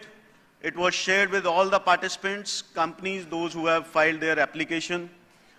Then those awards, those questionnaire was divided into two parts. Then again the discussion was started, interaction was started with the statutory auditors, with the secretarial auditors, with the independent directors. Just see how depth and how the rigorous process is being followed while adjudicating these awards. At the time of finalization, we do solicit the opinions, views from the regulators. MCA, SEBI, RBI has also given their recommendation, their opinion about those companies. We also rely on the public news, public domain news, media news, which are available in the public domain. And finally, all those things were placed before the jury, headed by our chief guest, former Chief Justice.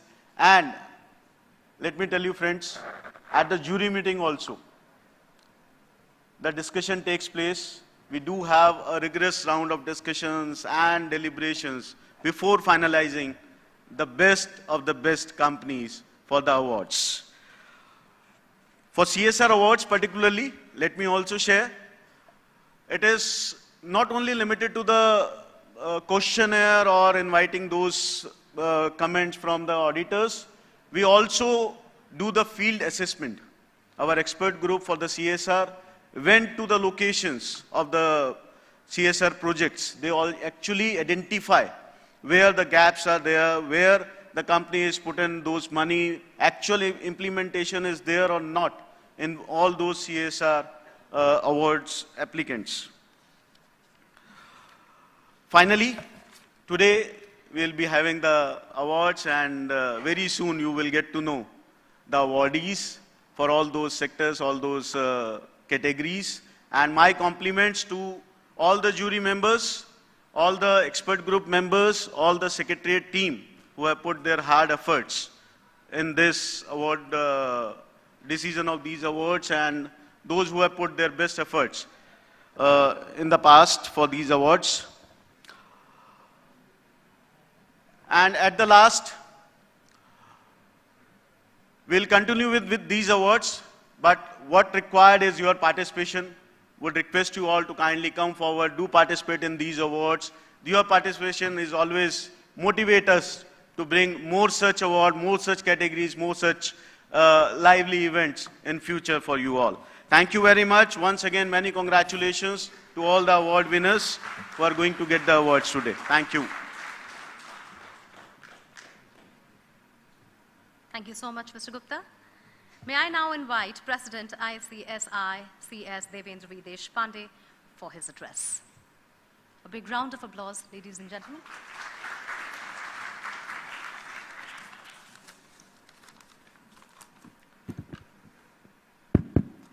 Good evening, and welcome to each one of you for this awards who are present physically here in this hall, as well as people who are watching this awards through virtual mode. I welcome all of you on behalf of Institute of Company Secretaries of India. I welcome our chief guest, Justice Sadasivanji, former Chief Justice. Sir, we welcome you on behalf of the Institute of Company Secretaries of India, and thanks for your rigorous efforts being a jury of chairman of the jury. And I think we should give a big round of applause to the passion of our chief guest and the chairman of the jury, and big round of applause to him, because he is the pillar of these awards. A big round of applause. On behalf of the Institute, sir, we thank you for your time, your presence, your passion towards the governance, and the support which you have given to our Institute. It is immense, and we will never forget your efforts in devising these awards in last 2 years especially.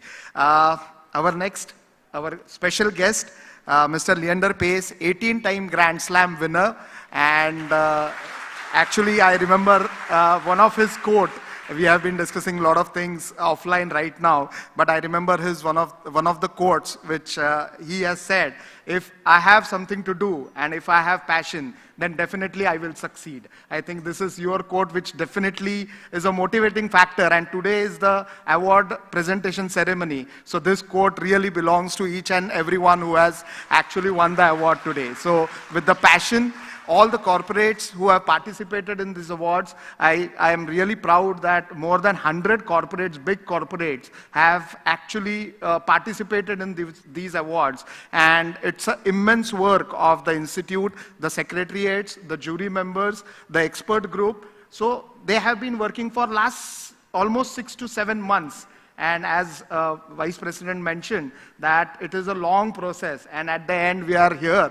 And let me tell you one important thing, that there was a deuce in one of the awards. There was a tie between two big corporates, and one company won with the advantage. So I think with Leander being present here, I must tell you that this has happened. And the jury members have been really, they have put in their efforts and given their inputs for deciding who is the best company, and this has been the journey. I also welcome all the members, students who are joining online as well as physically. I welcome and recognize the presence of officials from Ministry of Corporate Affairs, officials from SEBI who are present here, from stock exchanges, NSE and BSE, all the corporates, or all the participating companies. I also mark the presence of all my council colleagues, present council colleagues, as well as newly elected central council members, regional council members, all past chairmen of WIRC or other regions, all chairmen and past chairmen of chapters, each and every volunteer of the institute, all past presidents who have actually devoted a lot of time for bringing these awards to 22nd year. It is not this year that it has become 22nd, but it has been the effort of almost 20 years, wherein every president, every person has put in some efforts. And I think when we talk about sustainability, 22 years continuous, we are celebrating these awards. Even during COVID, we could have these awards. That, I think, shows the sustainability of ICSI and the brand of ICSI. So I am of the view that we are into compliance era and we are now talking about sustainability. I always believe that compliance is a cost and governance really creates a value. So for all corporates which are looking forward for these governance practices, best governance practices, it is going to add value. Not only in terms of the annual report looks, how it looks, but it also going to affect us when we talk about ESG funding, ESG rating, and when the valuation of the entire corporate will depend on all these ESG matters, and the G in ESG is the most important, wherein the governance will definitely play a most important role. Every year we have seen the increase in number of awards. Every year we have seen increase in number of participants. Every year we have seen some different dimensions. Every year we think differently and bring out something else. I think I have one suggestion which we all can implement. There is one concept called as stewardship, which we all know, even though globally it is well known, but in India it is less known. 2 years back, SEBI has come out with one circular, and soon I think Institute will come out with a stewardship award also for the stewards and the bigger investors. So I think that is a way forward which we are looking at. The ICSI Best Practices book which has been launched, I think this is just a first step for creating governance standards. So ICGN and OECD, these global organizations do have corporate governance standards, and soon your institute will also come out with some voluntary standards, as we came out with secretariat standards in 2001, which got recognition in 2013. It took a long time, but soon I think corporate governance standards we will prepare, and soon we will get those standards regularized and recognized from the government. This year, I think, has been a year wherein we are analyzing corporate governance standards in India vis-a-vis abroad. So we got the opportunity to meet, because during COVID, during 2020, 2021, there was less travel abroad. This year we could meet a lot of people abroad, lot of peers like other institutes in different economies we met, and first time we got the opportunity to talk in World Expo. So ICSI represented at World Expo in Dubai in March 2023, which was a unique initiative. Being part of roundtable conference of OECD, when OECD decided to alter the OECD principles of corporate governance, ICSI played a very small role, but we were present when all these discussions happened in respect of altering the OECD principles of corporate governance. We were fortunate to be a jury member of ICGN Awards. ICGN is one of the, it is International Corporate Governance Network, one of the leading organization of investors. So this is an organization of investors who are talking about corporate governance network all over India. And ICSI was first time part of their jury members. So I think this was a unique thing which has happened during this year. In one of the programs, I must tell you this story, in one of the programs when Ranjit ji and me were panelists in one of the CGI panel, and there were people from 6-7 countries, and after that panel discussion there was a survey which was done. It was a poll which was taken from the participants. Like the hall was full, around 400-500 corporate governance professionals from abroad were sitting there, and they were asked, which country do you feel, after the discussion, which country do you feel is having higher standards of awards? And the results were India was rated as #1 in corporate governance. So I think this is a way forward. I don't know what it is. It is not about ICSI, but we must say that during the year of chairmanship of G20, we have arrived on a global platform. That is what I want to say. When we talk about corporate governance, ICSI and company secretaries are the people who are going to be the leaders and torchbearers of corporate governance.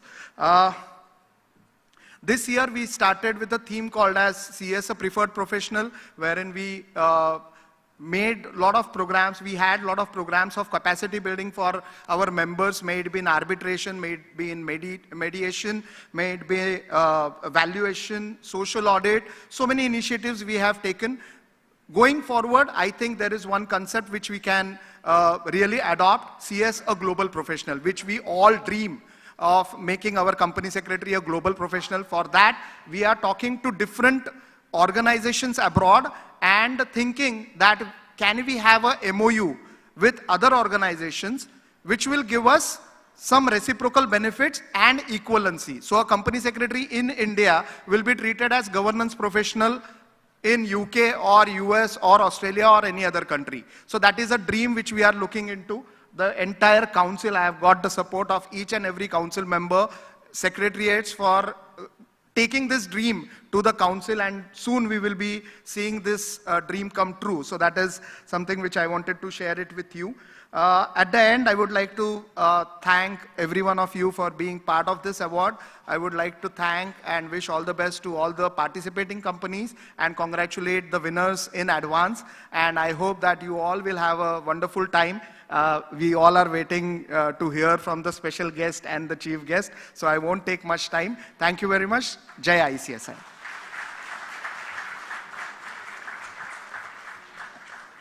Thank you, Mr. Deshpande, for that visionary and thought-provoking address. May I also request you to now proceed with the book releases for the day with our chief guest and our special guest.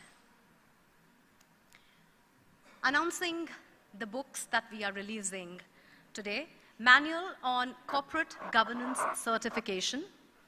The SEBI LODR Regulations 2015 provides that compliance certificate from either practicing company secretaries or auditor regarding compliance of conditions of corporate governance be annexed with the director's report. The certification of compliance of corporate governance casts a vital responsibility on the professionals. Realizing the need for guiding the professionals, the Institute has come out with this publication, Manual on Corporate Governance Certification. I request CS Ashish Garg, past President and Council Member, ICSI, to felicitate the book release.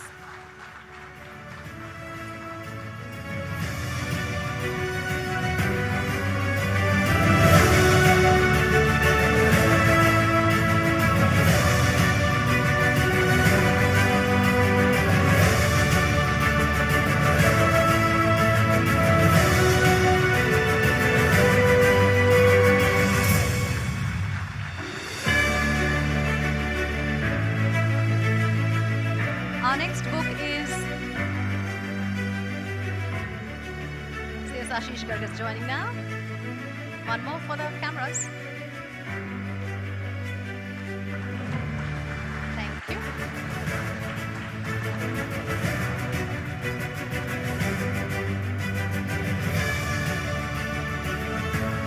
Moving to our next release, cross-border mergers and acquisitions making the deal real. Cross-border M&A involves a lot of downside risk. However, it makes way for the expansion and growth of the company on a larger scale.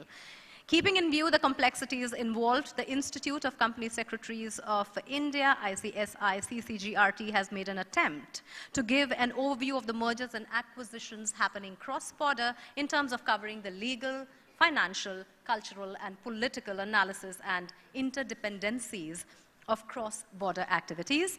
I also request CS Nagender D. Rao, past president and council member, to join us on the dais and help us facilitate the book release.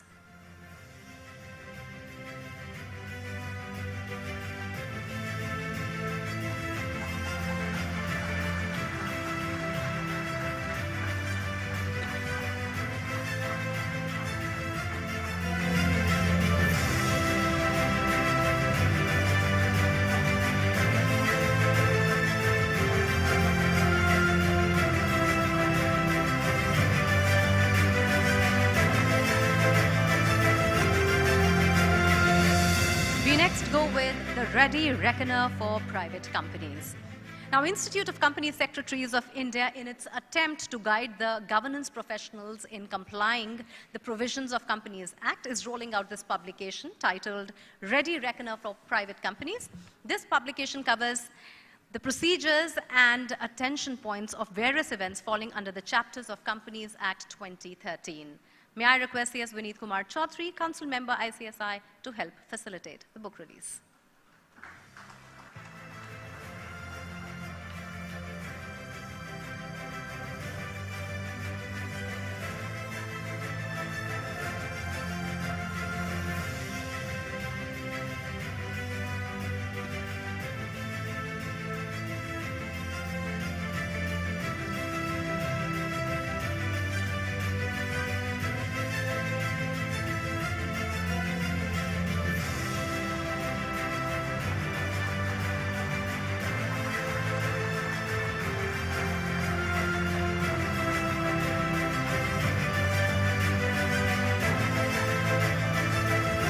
Next up, we have Manual on SDD Compliance Certification.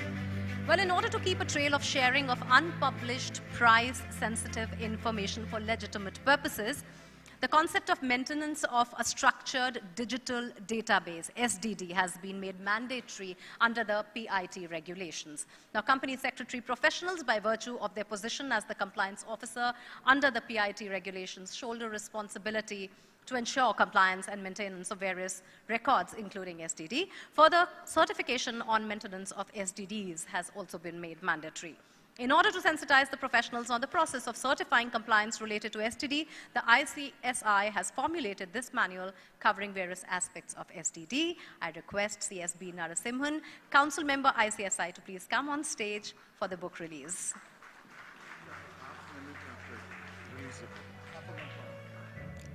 And we recognize also the presence and contribution of Mr. Ali Asgar Mithwani, Chief General Manager, and Ms. Varsha Agrawal, General Manager, SEBI.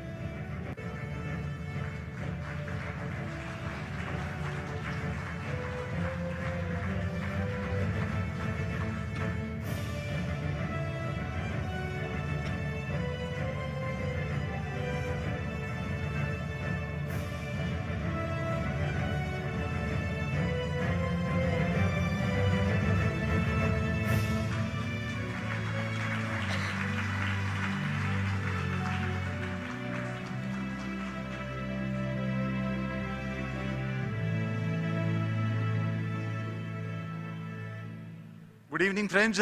We have in our midst Mr. Ali Asgar Mithwani, of Chief General Manager SEBI. He is in the ISD, CGM ISD, and also Varsha Agrawal, our own member, and she is also an ISD, and they are part of the team heading this under their domain. SDD is coming, and they have been of immense help in the programs which we have conducted for the members.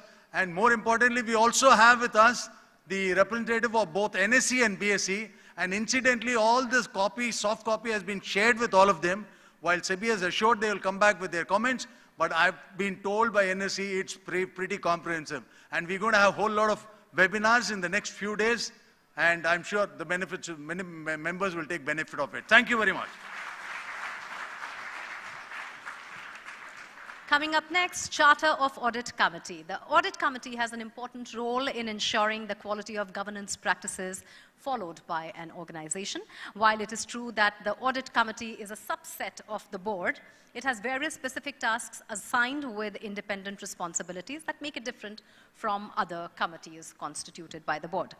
Considering the significance of the Audit Committee in the governance framework laid the foundation for formulating the Charter of Audit Committee by the ICSI, mainly comprising of legal, regulatory, as well as desirable good practices expected to be followed by the Audit Committee.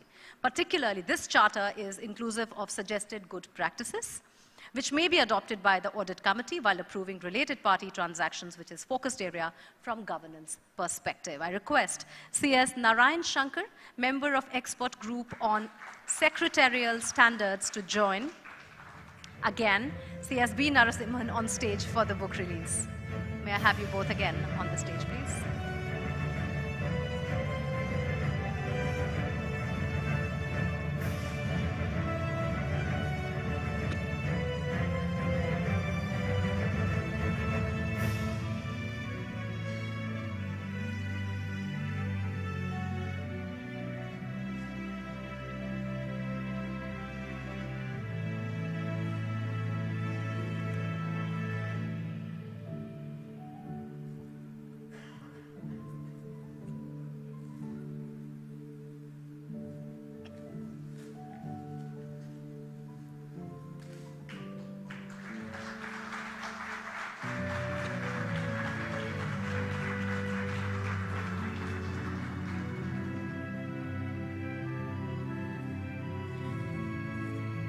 Up next, Handbook on Insider Trading.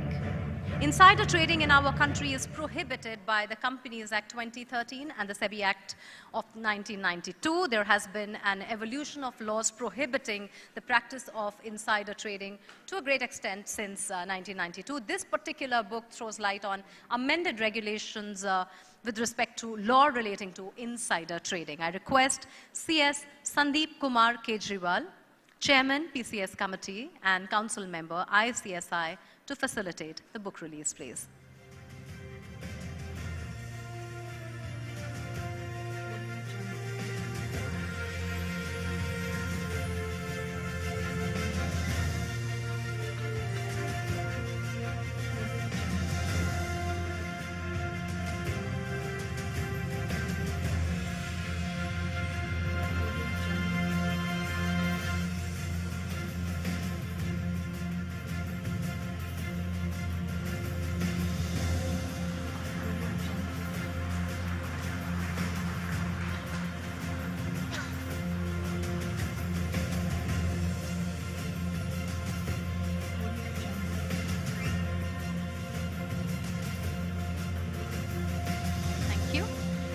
Coming up next, board diversity and its impact on companies' performance. This book critically analyzes board members' diversity in terms of gender, age, nationality, tenure, experience, education, personalities, and so forth. The findings contribute to acquiring knowledge about how diversity shape an organization's culture and sustains innovation and better corporate governance. I request CS Chetan Patel, Council Member, ICSI, to facilitate the book release.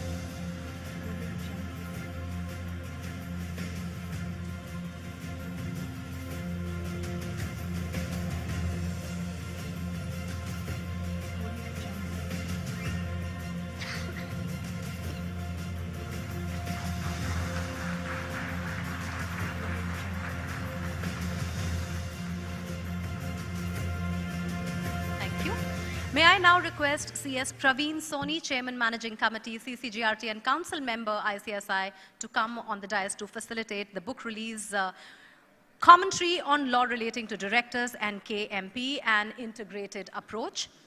There is a considerable divergence between the Companies Act 2013 and the listing regulations in several areas relating to the appointment, functioning, and even the removal of directors. There has been rising popularity with added responsibility on the KMPs under the Act. All these developments are imbibed in this book in the form of detailed commentary.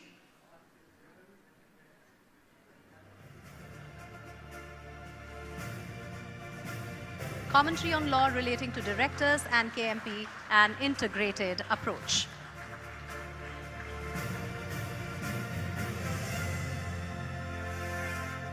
Mr. Soni, if I may have you still on the stage to help facilitate the release of the next book, which is Competition Act and Issues Pertaining to IPRs. This book deals with various aspects of competition law and intellectual property law at national and international level. It highlights the merits and demerits of the interplay and interface of working of both the laws along with landmark judgments. Can I have you please back on the stage, please?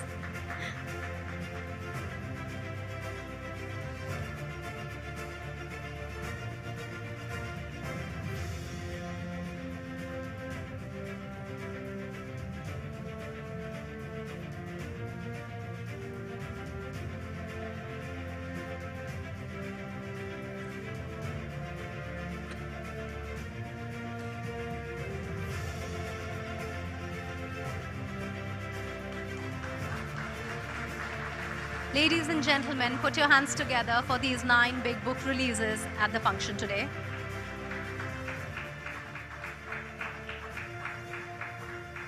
Thank you so much. Thank you so much, gentlemen. And now we present to you a short show reel on today's awards.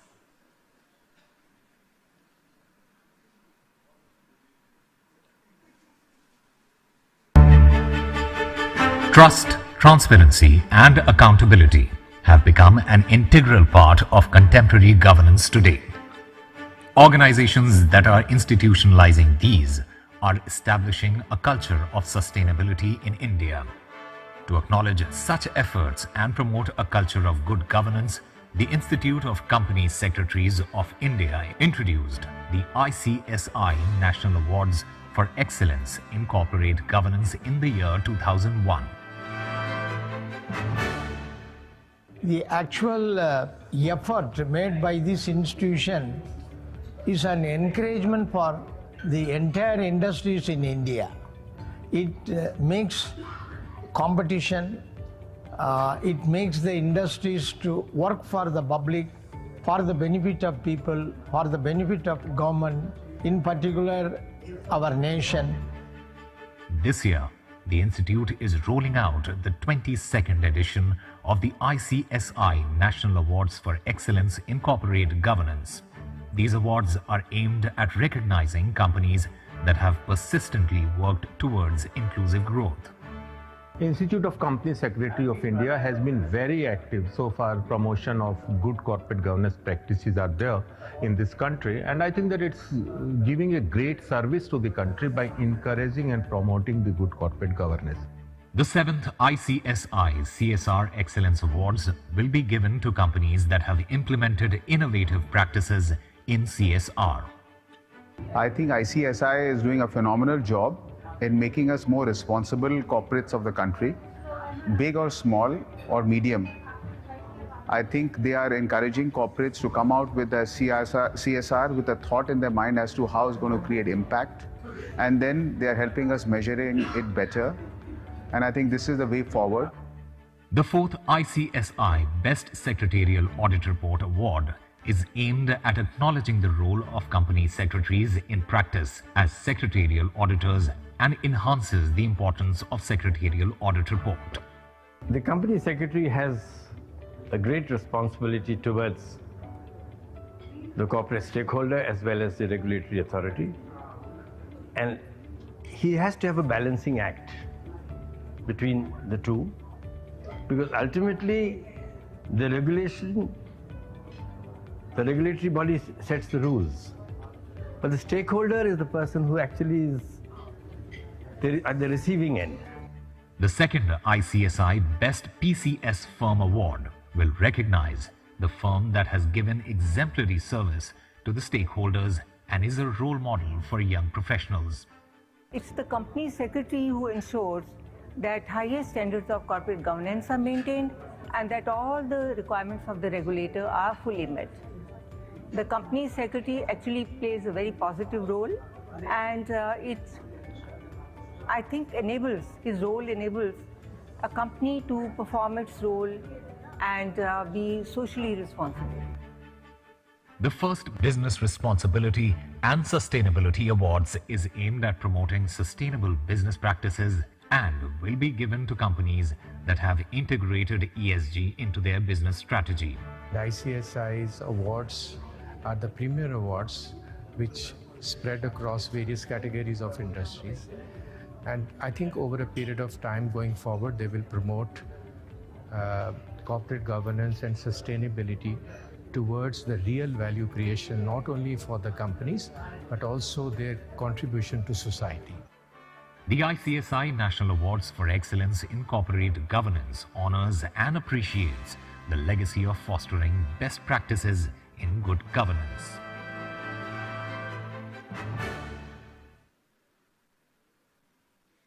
And may I now take the opportunity to present to you our special guest, Padma Shri, Padma Bhushan, Arjun Awardee winner, Mr. Leander Pace.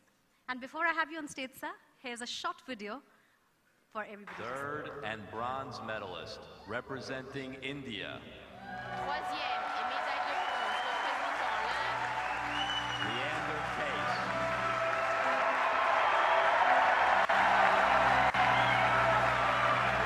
The essence of life is to do something that's greater than yourself, and that is playing for your country.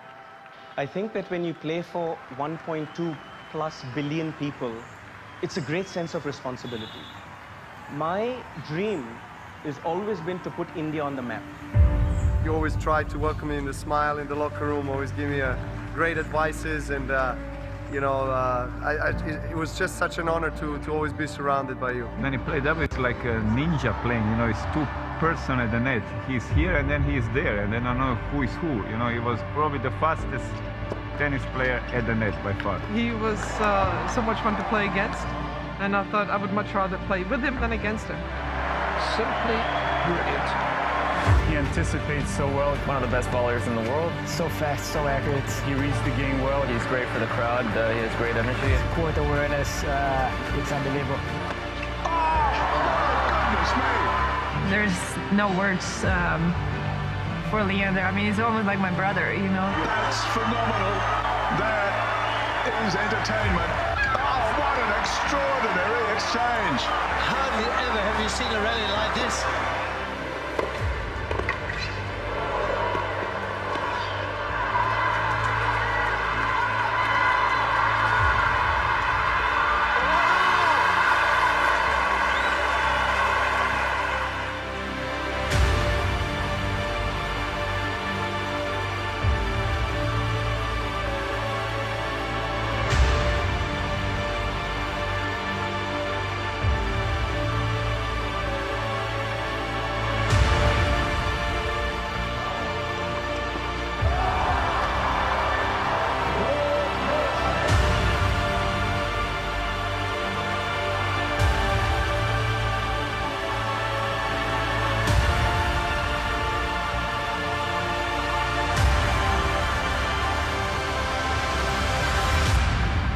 To go in there and enjoy the hard work day in and day out is something that I take very seriously, and very proud to be an Indian and play for the country every time I step out.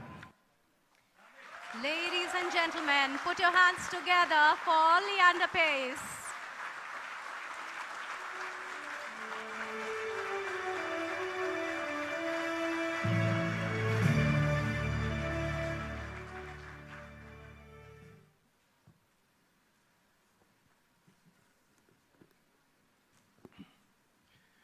Good evening, everyone. I was born to a Bengali mother who was 5 feet nothing. She was the captain of the Indian basketball team.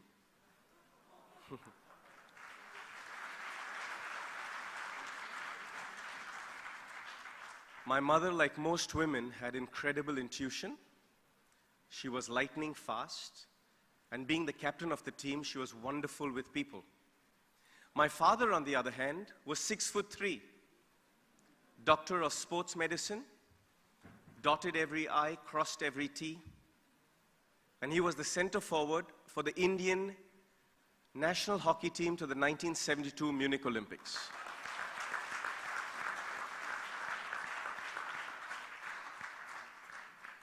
The Indian team won the bronze medal at Olympics.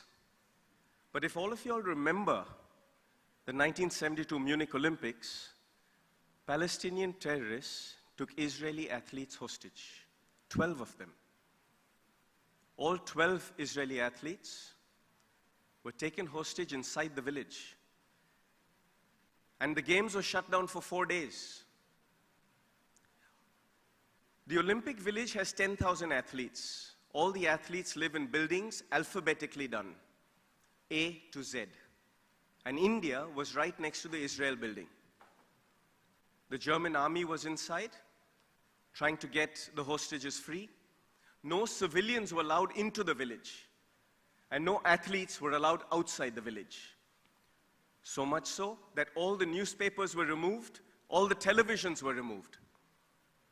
I don't know what my parents were thinking, because I was conceived in those 4 days.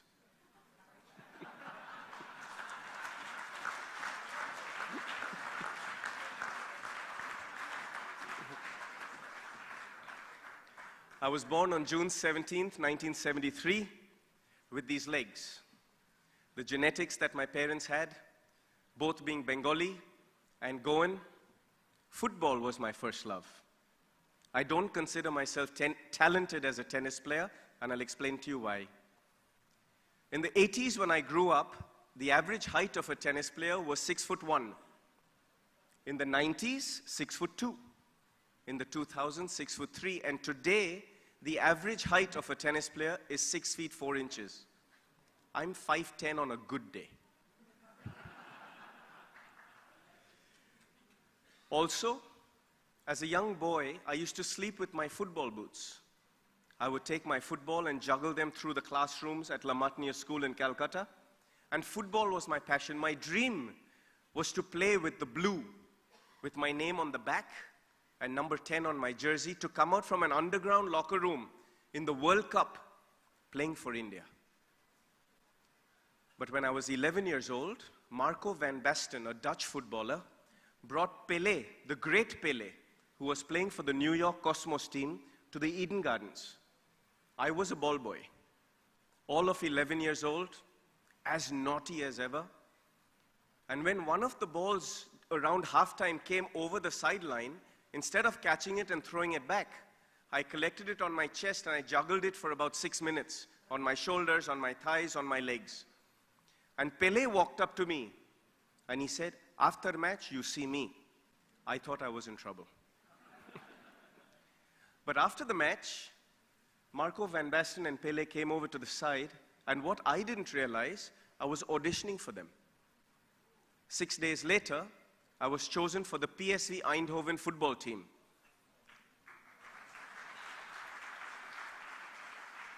There were 3 Asians who were chosen for the European team.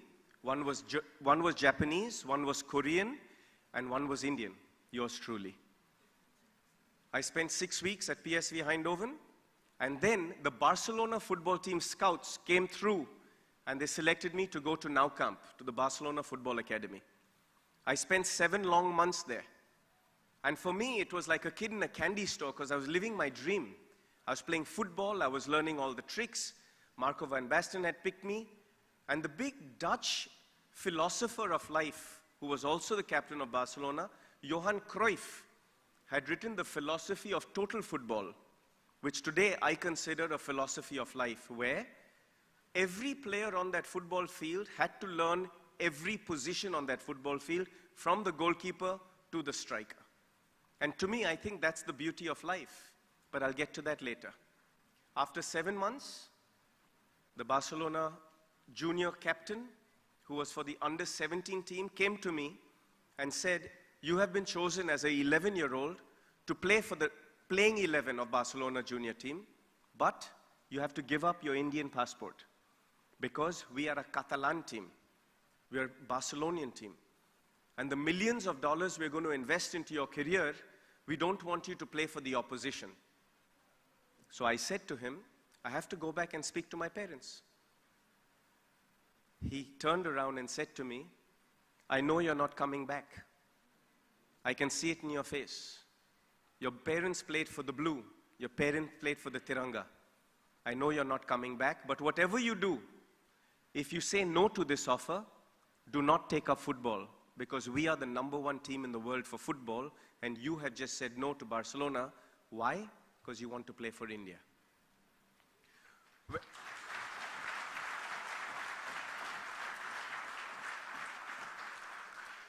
I gave up my childhood dream, and when I came back to Calcutta, I was sitting with my father on the dining table for dinner.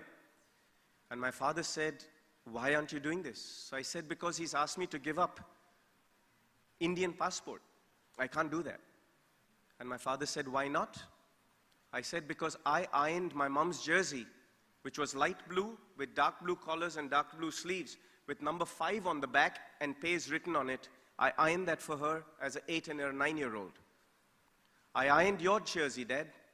Yours was a dark blue jersey with light blue sleeves and light blue collar. It was number 10 on the back with Pays written on it.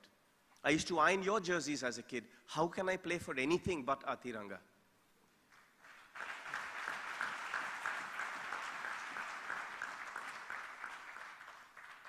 My father then turned to me and said, but you know we are from Goa. And from Goa you have Portuguese descent. You could get a Portuguese passport in 3 months and go and play for Barcelona. And I'm only saying that because your dream is to play football for the world. I said, my dream is to emulate you, to win a medal in a sport that India has never won anything in. And he goes, which sport is that? And I said, tennis. And my father laughed at me for 6 minutes. He said, tennis, you don't even know how to play tennis. You're short for tennis. You don't have a backhand. Why tennis? And I said to him, please turn around. And on the dining table, when you look through the dining table in our home and look into the living room, my uncle Gani Nis, his picture was on a frame, and he was wearing a Fred Perry sweater and 2 tennis rackets in his hand. So by sheer chance, I said tennis. My dad stopped laughing after 6 minutes, and he said, how are you going to do this? I said, find me the best tennis academy in the country and give me 52 weeks. And in 52 weeks, I will let you know if I can do this. So my father found the Britannia Amritraj Tennis Academy in what was then known as Madras. The name's even changed now to Chennai, but back then it was known as Madras. And on the 12th of May, 1986, my father took me to Madras with 2 tennis rackets, football shorts, football socks, and cut-off football sleeves. I looked weird. When I went onto the courts, the coaches looked at me and said, we first have to get you tennis whites. The boys would beat me every single week. On Saturdays when we'd play matches, they would beat me 6-love every single week. For 52 weeks, I did not win 1 game. And also, when my father dropped me to Madras on the 12th of May, 1986, he gave me a 100-page letter. And this whole 100-page letter stated to me that my mother and my father were going their own ways. My 2 elder sisters had already gone up to boarding school in Darjeeling at Loreto House, and my parents were waiting for me to find my calling, either football or tennis. And the first paragraph of that letter and the last paragraph on the 100th page read the same. It said, tennis is your vehicle to become a man. Every night I would read that letter. A lot of nights I didn't sleep. I thought maybe I was the reason for my parents going their ways. I thought maybe if I had not taken up this dream, maybe the family would still be together. The first year was very hard for me. We used to wake up at 4 o'clock in the morning for practice. We had to be on the courts at 4:30 in the morning. And for every minute that we were late, you had to run 60 laps of the tennis court. If you were 2 or 3 minutes late, you spent 2 hours running. All the other 8 juniors were all the best in Asia. I didn't know how to hit a tennis ball.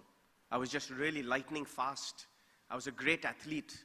I was a student of the game. So I realized that when the other boys were only doing 2 sessions of practice for 2 hours each, they were getting 4 hours of practice. But what I would do is at night when the boys would sleep, I would light candles around my mirror in a circle.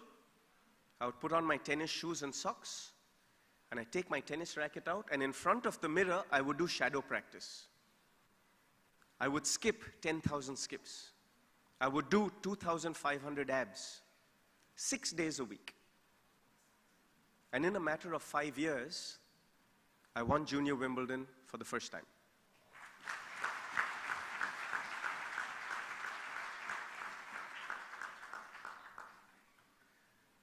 I still didn't realize how much hard work it takes to be an Olympic champion. Because my father had said, even before I was born, that his first son would be an Olympic champion in an individual sport. And there was never a champion in India in an individual sport in the Olympics before that, in tennis. So in 1990, after winning Junior Wimbledon, I prepared for the 1992 Barcelona Olympics. I didn't qualify for it, so I had to go to Japan, to Osaka, and win 3 tough matches in the qualifying. And when I got to Barcelona, I was playing with Ramesh Krishnan. And Ramesh was my doubles partner. And we lost in the quarterfinals to Goran Ivanisevic and Goran Pirpic, the Croatian team. But in that Olympics, there was 1 gold medal given, 1 silver medal, and both the semi-finalists got bronze. And we lost in the quarterfinals. And we lost 7-6 in the 4th set. So after the match, I sat on the bench for 2 hours. And Ramesh, being such a gentleman, he sat on the bench for 1 hour with me. And then he said, Champ, he used to call me Champ for some reason. He said, Champ, it's been 1 hour, let's go back into the locker room. I'm like, no, I want to sit out here. And I was very exuberant and very expressive, to him. And he said, what are you sitting here for? What are you contemplating? I said, see, you are retiring after this Olympics. I don't see any other young kid coming up. How do I win a medal in doubles? He said, sometimes it's not about doubles. Do it in singles. So for 4 years, I prepared for the Atlanta Olympics. I realized that Atlanta, Georgia, Stone Mountain where I played, was 2,700 meters above sea level. So I prepared to play in high altitude. I went to Ecuador. I went to Colombia. I went to Brazil. I went to places that had 3,000 meters above sea level and above. And I played there for 4 years. I prepared my lungs, I prepared my muscles, I prepared my strategy around tennis on how I could serve and volley to prepare for the Atlanta Olympics. And when the Olympics came around, in the opening ceremony of the 100th Centennial Olympics, one of my greatest heroes, Muhammad Ali, lit the Olympic flame. And his hands were shaking because his Parkinson's was so prominent. And after the Olympic opening ceremony, the next morning when the tennis draw was done, I'm not taking any names, but my captain of the Olympic team came with me to the draw ceremony, and Leander Paes, India, was drawn to play Pete Sampras, USA, top seed. My captain tapped me on the shoulder and says, Beta, koi baat nahi, you'll have another chance next year. I said, sir, the Olympics is every 4 years, not next year, sir. And I felt there was some magic behind this Olympics. I felt that I was born and conceived into the Olympics, into a family that bled for the country, that played for the country, that lived for the country. And I felt that Atlanta Olympics was my Olympics to shine. And somehow I felt that I somehow was going to beat Pete Sampras. How, I didn't know. But he was #1 in the world. Sir, I was 118. So I was thinking, how am I going to beat this guy? But I felt some magic. 2 days later, when India was supposed to play US in the first round, Pete Sampras pulled out of the Olympics because his clothing sponsor was not the sponsor of the US Olympic contingent. I'm not taking names of brands. But Pete Sampras pulled out of the Olympics. I was very happy. But at the same time, Richie Renneberg, who was #23 in the world, took his place. I lost the first set, 3-6. I won the second set, 6-3.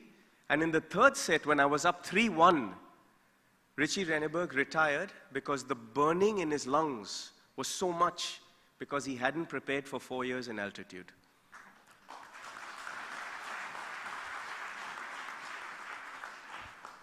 After India beat USA in the first round, I played Nicolas,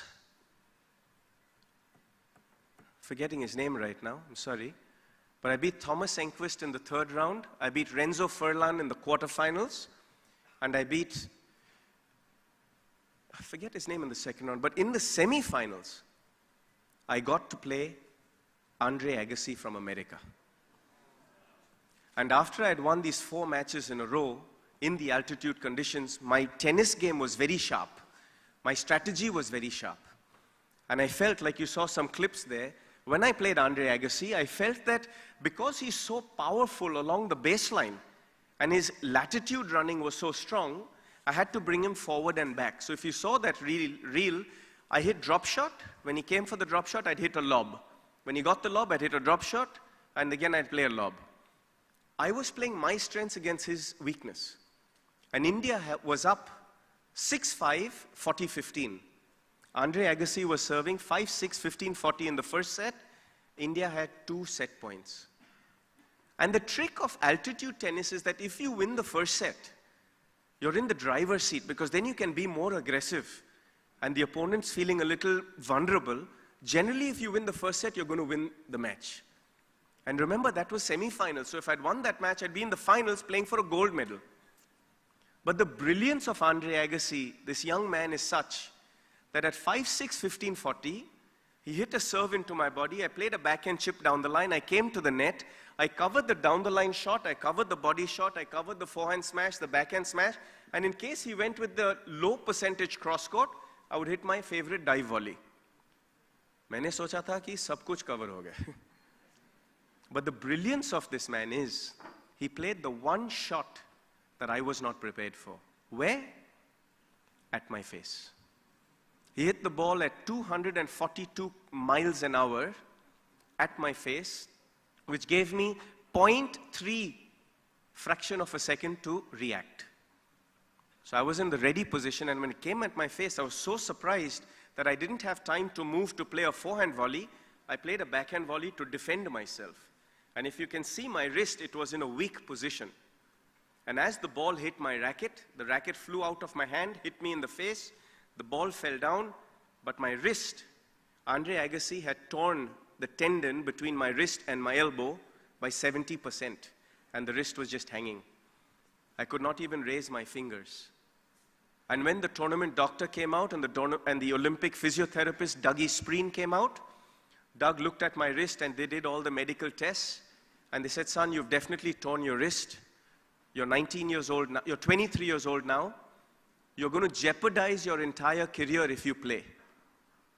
We athletes have something called jigger, adrenaline. I looked at Dougie Spreen. I said, you are American. He is American. Strap my wrist and let me play.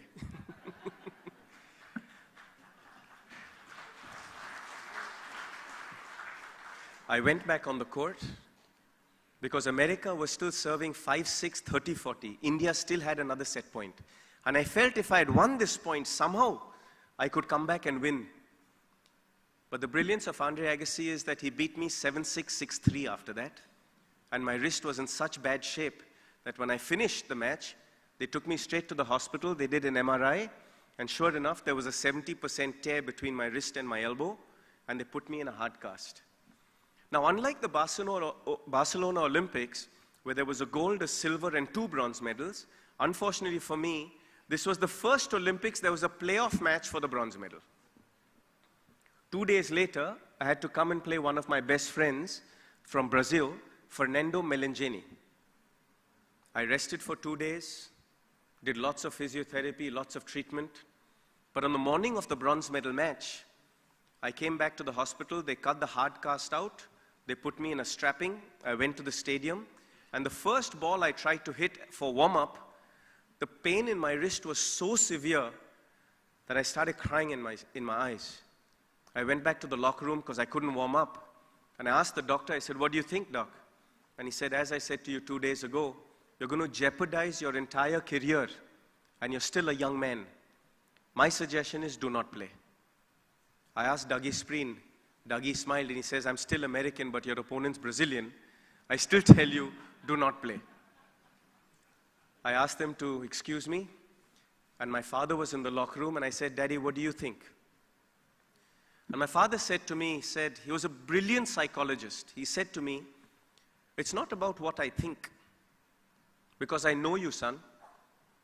I know you want to prove to 1.3 billion Indians that we can be world leaders, that we can be champions. You used to polish my medal every Sunday in the morning, ask me about the Olympic rings. Why were there 5? Because those were for 5 continents. You used to ask me about the angel on the ring, goddess Athena. She stood for the principles of the Olympics. Why were those 5 rings colors? Because those colors signified something. It signified health, community, competition, so on and so forth. He said, I know you are going to play. I know you are going to put your whole career at risk because you have lived your whole life for this. But what I would request you is that for the first 15 minutes of the match, just feel your wrist and see whether it's too bad to play. Suss out your opponent to see how much inform he is on the day, because he's also played 5 matches. And if it is too much and you're going to jeopardize your wrist, please don't play, you come back 4 years later.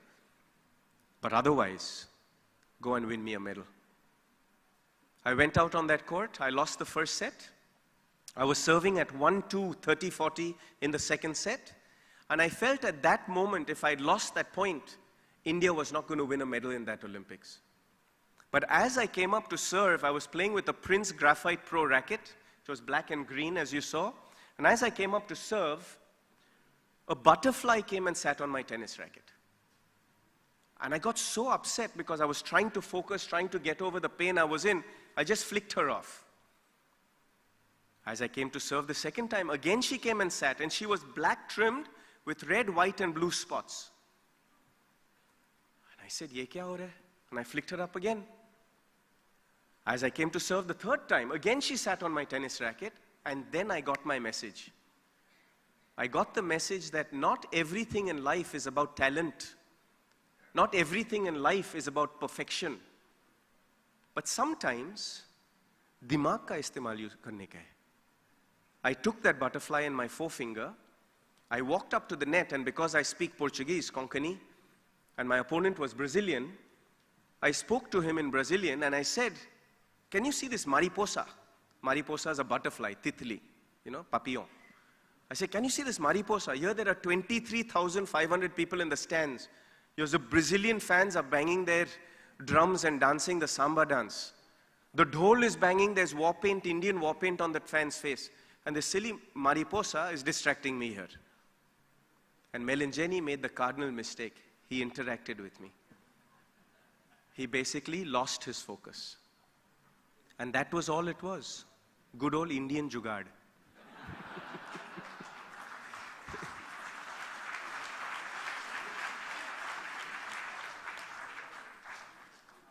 I went on to save that break point. I won the second set. And I got into what I call the zone. The zone is when the body, the mind, and the emotional zone gets together.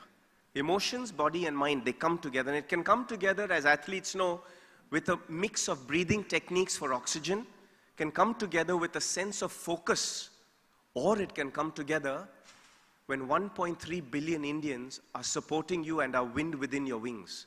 When you have a sense of responsibility, growing up as a young kid to Olympic champions who played for the country, you iron their jerseys.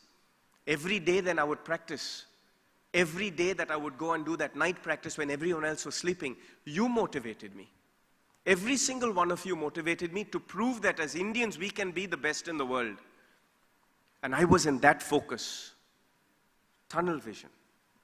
And when I came to serve at 5-4 in the third set, I bounced the ball and I came up to serve, and suddenly I felt all the pain back in my wrist. And I looked at my wrist and it was so swollen underneath the strapping that again my eyes welled up and I looked at my father who was sitting on my right. And being an Olympic champion himself and being a doctor of medicine, he understood the psychological game. He understood the psychological pain that an individual athlete has to go through, the loneliness that you have to go through, of the years of hitchhiking rides in Europe, of the years of living in locker rooms, because in the 1990s, there was no international credit cards. There was no international currencies. There was no foreign exchange that you had to support your career as an international athlete. You had no BCCI supporting your expenses. You had no governance supporting your expenses for your coaches or your fares or your hotels. So my dad understood how hard it was when I had to sleep in the winter of 1991 in Germany, in Wolfsburg, by buying the locker room attendant a cup of cappuccino and explain to him in broken German that I have nowhere to live, I need to live in your locker room. And he locked me in that night and said, I'll come back at 5:45 in the morning to wake you up before the other athletes come. But as I looked at my father at that Olympics, and my eyes tears were rolling down, my dad looked at me and he just said, tunnel vision, focus, and he pointed at the Indian flag.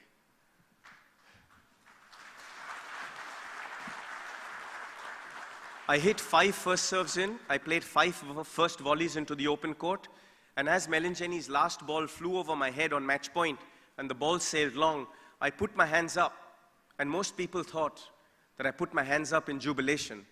But actually, all the years of pain and endurance and hard work and loneliness, finally, I stood on that podium as a proud Indian to win you your first individual Olympic medal.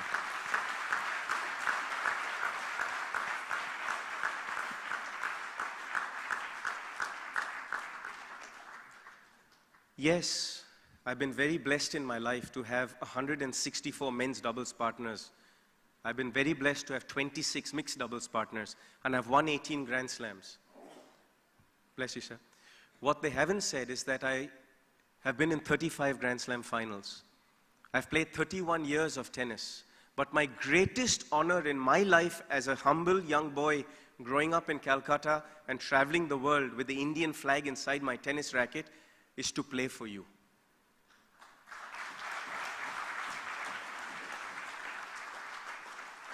It's very unique that we're celebrating the G20 as sustainability is your slogan. Because what has sustained me over 31 years of my career is you.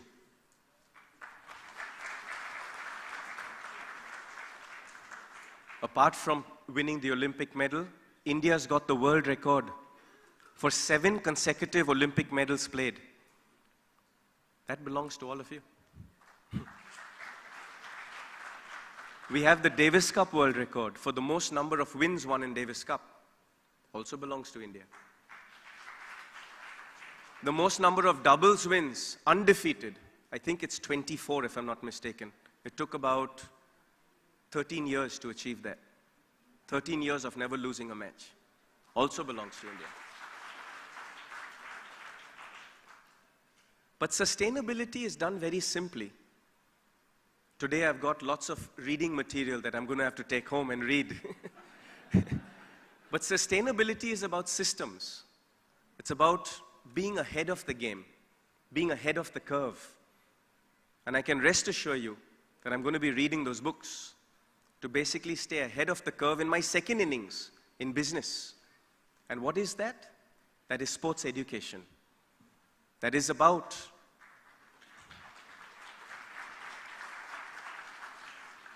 in India, we are the youngest nation in the world. We're the second largest in population, but approximately 55% of our population is under the age of 26. That makes it approximately 745 million kids under the age of 26. And you know what? Smartphones were what they grew up with, so they've never watched my career. So I've got to reinvent myself. I've got to reinvent my brand. I've got to stay ahead of the curve. Some of my team is here today. Sarvesh, will you please stand up? Sarvesh is part of my team. He represents a lot of our team at Flying Man Ventures. That's the name of my company. And what we are doing is taking my father's 60 years of sports medicine and sports education knowledge, and 40 years of my own, and 30 years of my mother's, and putting this approximate 130 years of knowledge together in an app to teach these 745 million kids, or at least a fraction of them, how winning is done.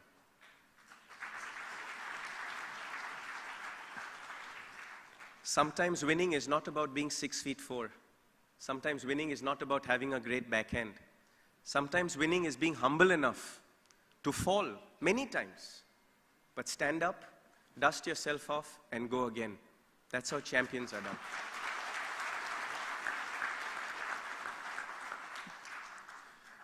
Today, I would really like to thank the ICSI team for this wonderful honor of being here today. I'm so proud of all of you that it's been your 22nd celebration in a year, in a row. 20 seconds in a row of your Excellence Awards. Through the COVID lockdown, you all didn't stop. To me, that's amazing.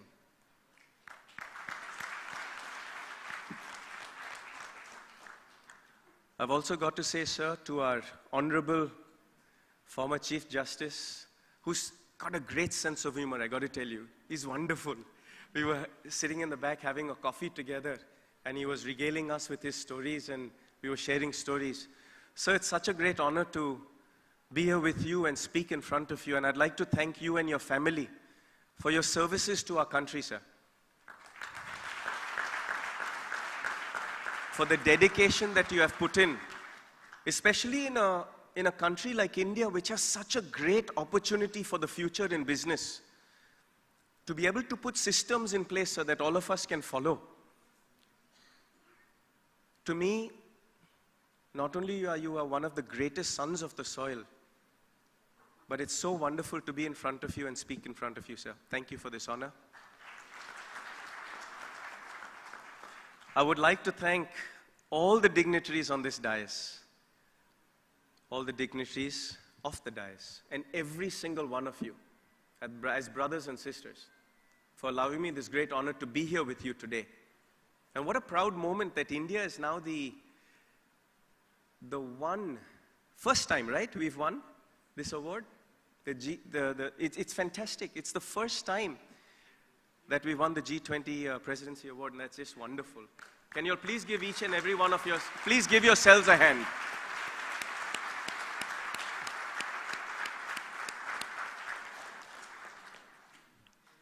And that being said, sometimes winning is done by listening to a little butterfly. They're angels as well. If we pay attention around us, you can learn from a king and a pauper all the same. And if you give everybody respect and give them a listening ear, you can learn from everybody. I'd like to thank every one of you for the opportunity to be your champion and continue to nurture young champions in India. Jai Hind. Thank you.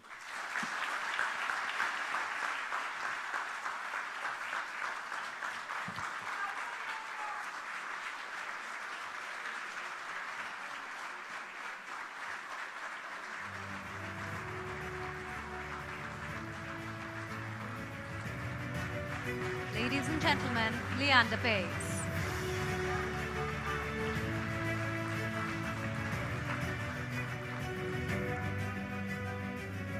Mr. Pace, you leave us all speechless. I don't have words to sum up or say anything other than thank you so much. Thank you. It was a pleasure listening to you. May I now request our chief guest, Honorable Mr. Justice P. Sathasivam, to deliver his address, sir.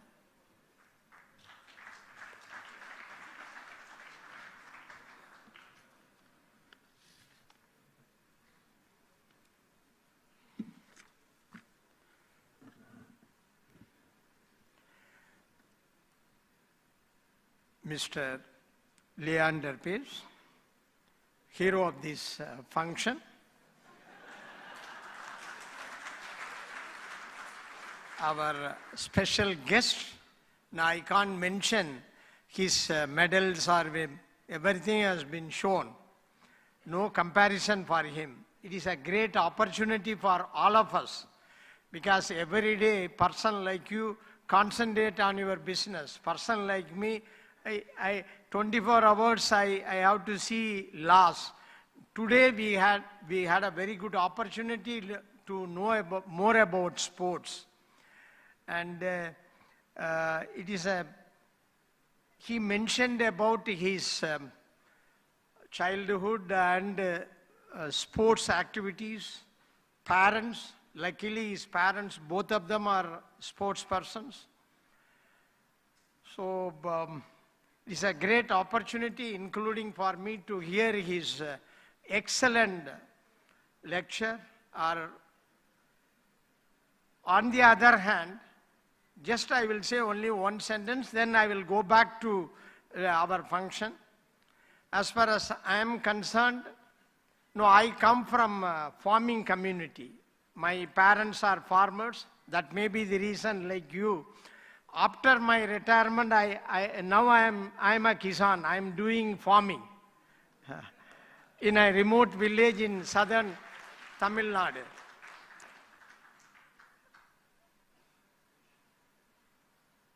One disadvantage for me, once you accept, anyone accept judiciary, then you have to keep distance with politicians, corporate houses, persons like you.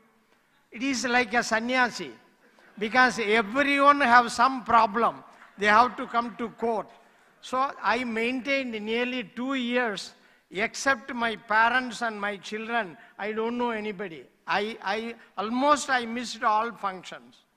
Actually, when I was in Supreme Court, particularly at first three judges and Chief Justice for nearly 10 months, 2 or 3 former law ministers came to my house and complained, "Sir, you are not attending many functions, you missed several international functions. Why?" They came to my house. Now I said, yes, because most of the functions fell on a working day. No, I can't miss my court work and go to London or Paris by spending your money, 50 lakhs or 1 crore. That I maintained. That was my background. Now coming to our function, after Leander Pace, I have to mention the President of ICSI, Mr. Devendra Deshpande, Mr. Manish Gupta, Vice President, Ranjit Pandey, past President, and Mr. Ashish Mogan, Secretary. Personalities who participated in the panel discussion, award winners, officers and staff of ICSI, and especially I have to mention authors of various books just now we released.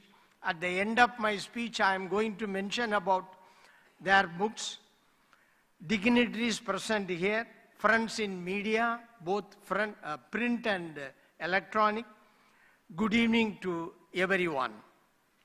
I feel an extreme scene of delight to be a part of the ICSI National Awards for Excellence in Corporate Governance 2022. This is the second occasion for me to associate with our institution. Ladies and gentlemen, being head of a jury of these awards, it is my duty to inform the audience that we have members from corporate sector. I am mentioning about panel members. There are experts from corporate sector, from academia, from the social sector, and not to mention from the judiciary, because I represent judiciary. The companies which have been shortlisted by the institute after multi-staged rigorous processes are placed before us, going through the application forms, the supporting documents, the reports of field assessments, the conversation with the independent directors, and in some cases, the participants themselves, all toned down into crisper fact sheets, and add to that the media and press reports about them, arriving at a final judgment. It is not so simple. The panel considered almost all aspects, required relevant aspects.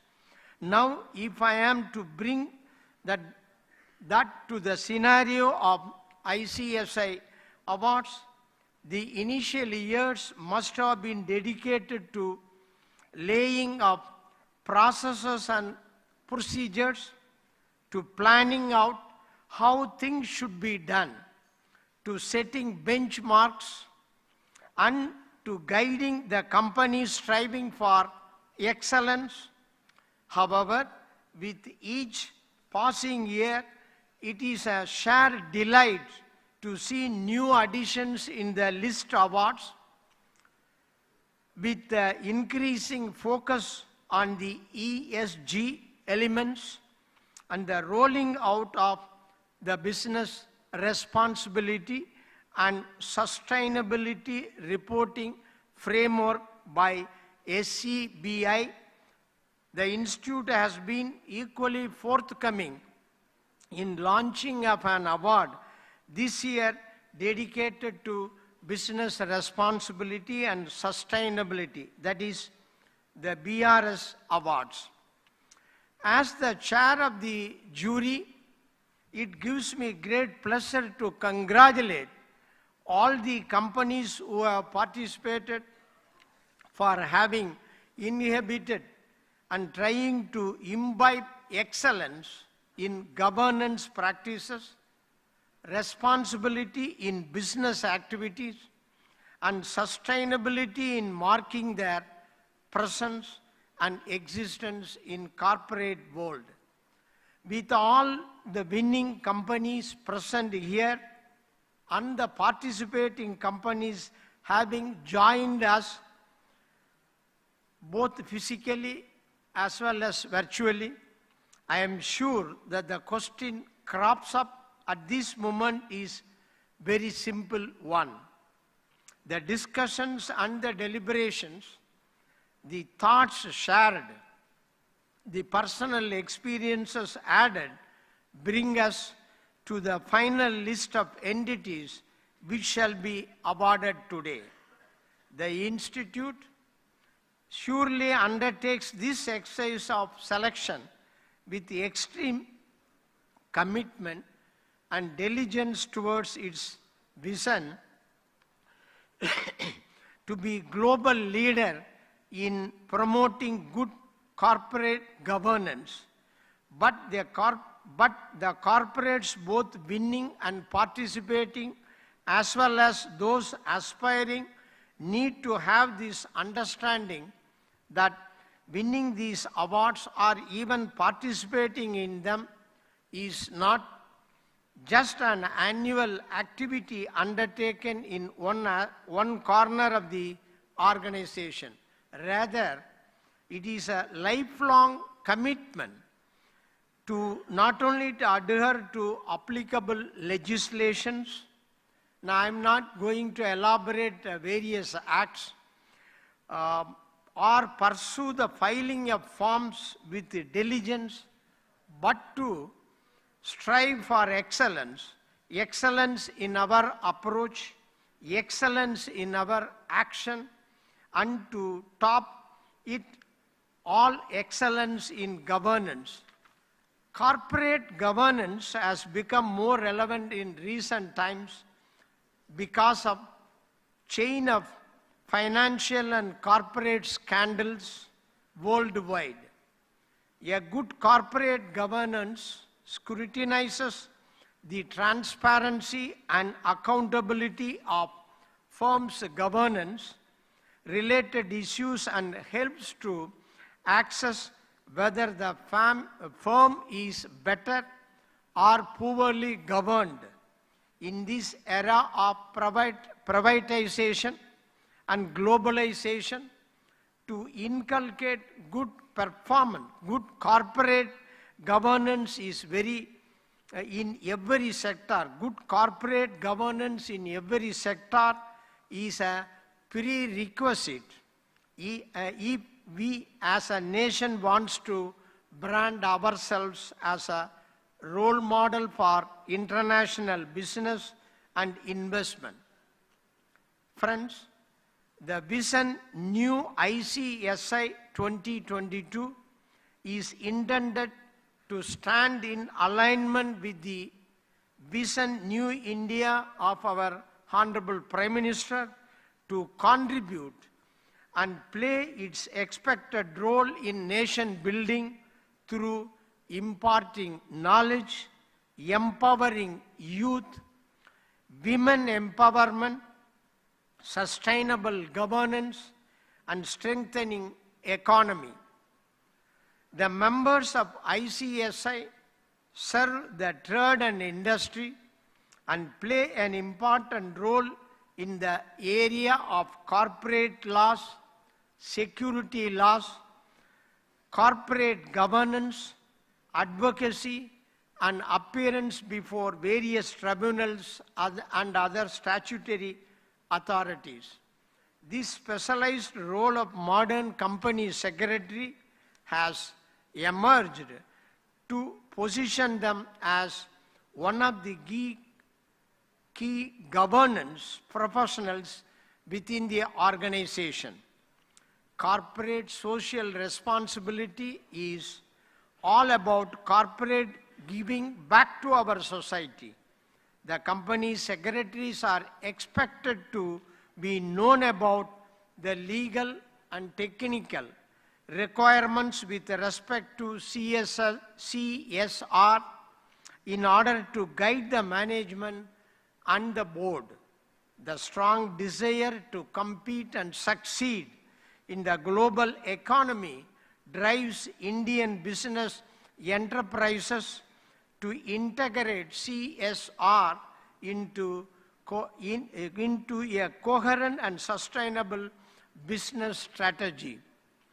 These enterprises, both public and private, have realized that their long-term success depends on the satisfaction of their stakeholders and that ignoring them could jeopardize the company's future prospects in the community. Friends, the times gone by, the times ongoing, the pandemic and its challenges have all brought with them the realization that the success of a nation lies in its togetherness. We can overthrow any challenge coming to our way only with the collective effort and dedicated action. The future shall require the corporate and the professionals to work in tandem so as to lead us all into sustainable world. Here I have to appreciate this, our institute ICSI, because now I am wondering, similar statutory bodies are there for Medical Council of India, for lawyers and advocates, Bar Council is there. Unfortunately, those institutions have not identified so far the best hospitals, best doctor, or best lawyer, or best law companies. So when I get an opportunity to interact with these institutions in future, now I'm going to tell them, see the model of this ICSI, now how they are encouraging entrepreneurs, corporate houses, which are all helpful to the government as well as nation. And with these words, I extend my heartiest congratulations to the Institute and all winning companies and their company secretaries, and my best wishes to all the participating ones for the awards next year. May the stage be yours coming years. Good luck to all of you. Thank you. Jai Hind.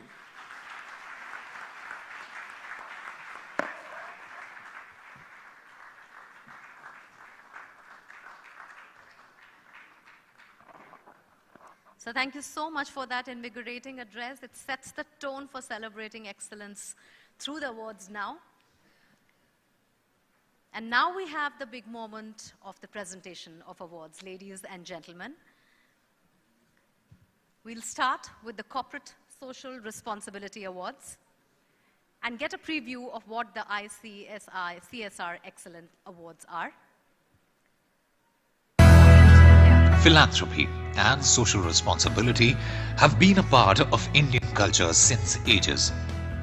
The concept of trusteeship, advocated by Mahatma Gandhi, which developed in the form of corporate social responsibility, has been embraced by companies in various forms over the years.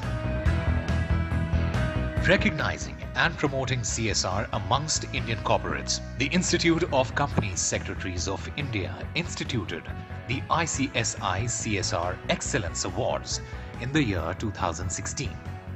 The awards aim to promote CSR by acknowledging the unique and extraordinary contribution of corporates in CSR and implementation of innovative practices, thus fueling inclusive growth. All companies having a prescribed CSR spend of Rs 50 lakh or more during the immediately preceding the financial year are eligible to apply for the awards. One award each is given to the best corporate in the large, medium and emerging category. The selection process includes evaluation of responses to questionnaire, followed by field assessment and factoring of regulatory response. The parameters of evaluation include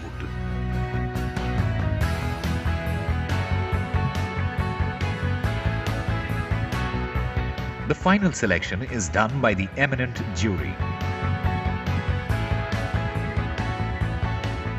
Promoting the thought of leading by example, the ICSI CSR Excellence Award recognizes contribution of the Indian corporate in the field of corporate social responsibility.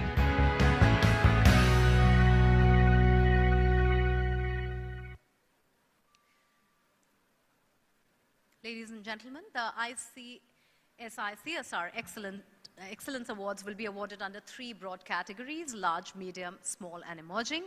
And the shortlisted companies under all 3 categories will be conferred with a certificate of recognition. And I now request our special guest, Sri Leander Pace, to please present the certificate of recognition to the shortlisted companies. I also request CS Devendra Deshpande, President ICSI, CS Manish Gupta, Vice President ICSI, CS Ranjit Pandey, Chairman, Corporate Laws and Governance Committee and past President ICSI, and CS Ashish Mohan, Secretary ICSI, to please join in. I promise that was the last time I took everybody's name together. All right. We now start with the shortlisted companies in small and emerging category. I request CS Valari Gupte, Company Secretary and Compliance Officer, Ms. Drishti Dattani, Assistant Manager Secretarial, and Ms. Sharda of CEAT Limited, Small and Emerging category, to come and receive the certificate of recognition on behalf of their company. A big round of applause for the first award of the evening, ladies and gentlemen.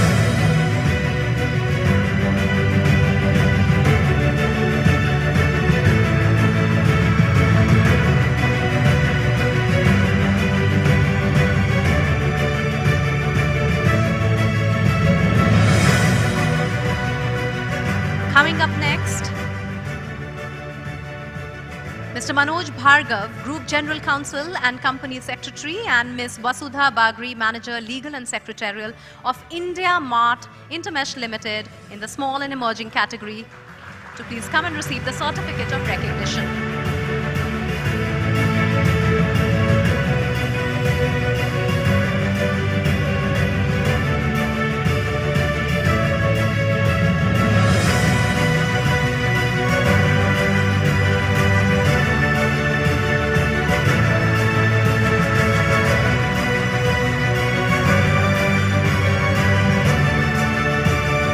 Requesting now CS Ajay Singh, General Counsel, Company Secretary and Compliance Officer of Sona BLW Precision Forgings Limited, to come and receive the certificate of recognition on behalf of his company.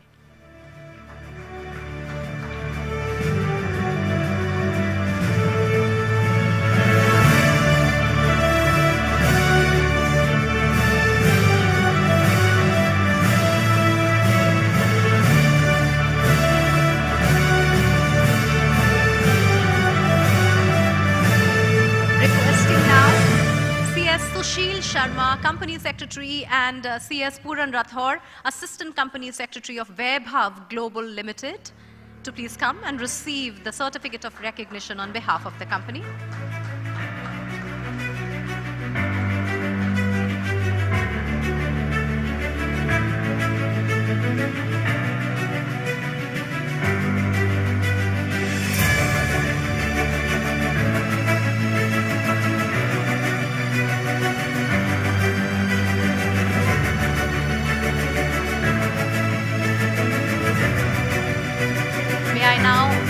Our chief guest and special guest to give the certificate of recognition to shortlisted companies in the medium category, Mr. Tushar Shinde, Regional Manager, Administration, West of Exide Industries Limited, to come and receive the certificate of recognition on behalf of the company.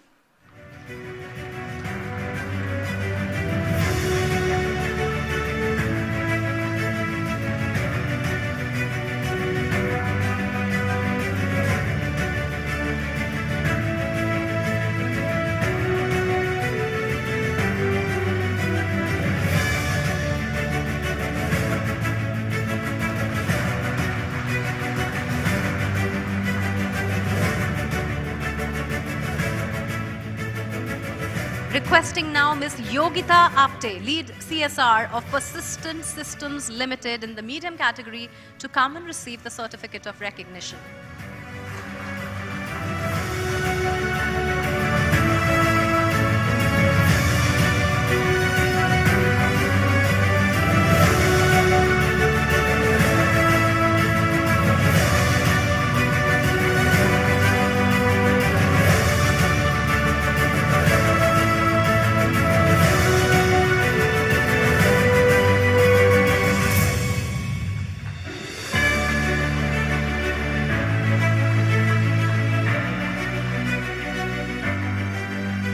Start to give the certificate of recognition to shortlisted companies in the large category. I request Mr. Atul Joshi, HR and Admin Head, Ms. Neelima D. Silva Dalvi, DGM CSR, and Mr. Vishal Bhanushali, Senior Manager CSR of Mahindra and Mahindra Financial Services, to come and receive the certificate of recognition on behalf of their company.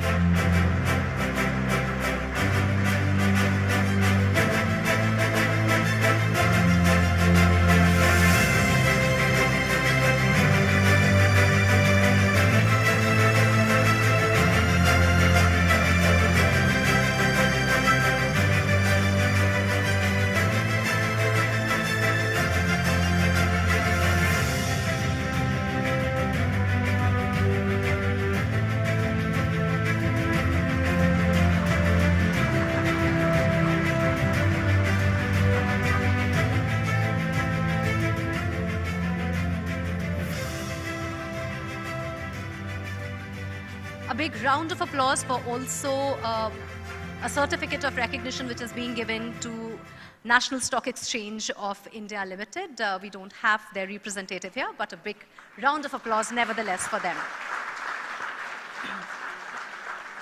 Now we have the next category.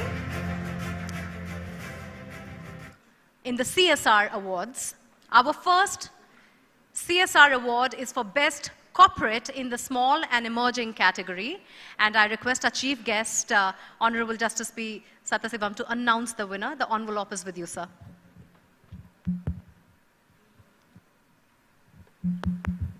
Hello.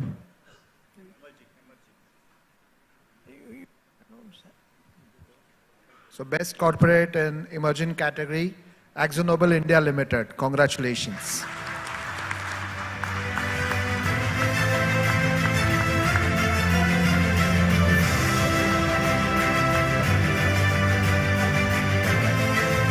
I request Mr. Sanatan Hajra, Head RD&I, Ms. Harishi Rastogi, Company Secretary, and Mr.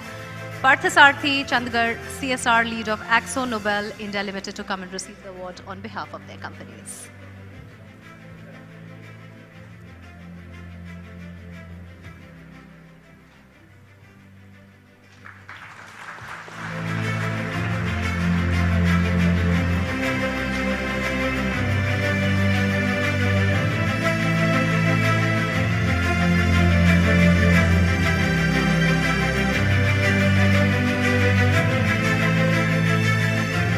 Requesting you to please announce the Best Corporate in the Medium category.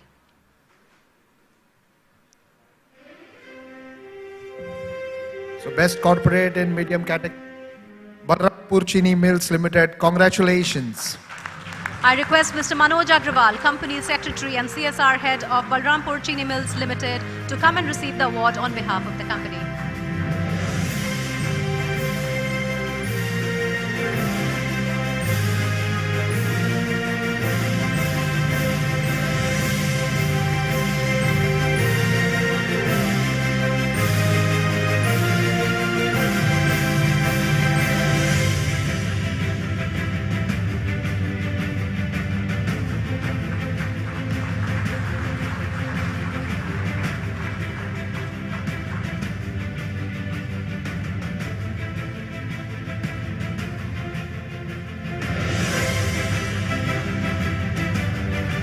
May I request now for the Best Corporate in the Large category to be unveiled.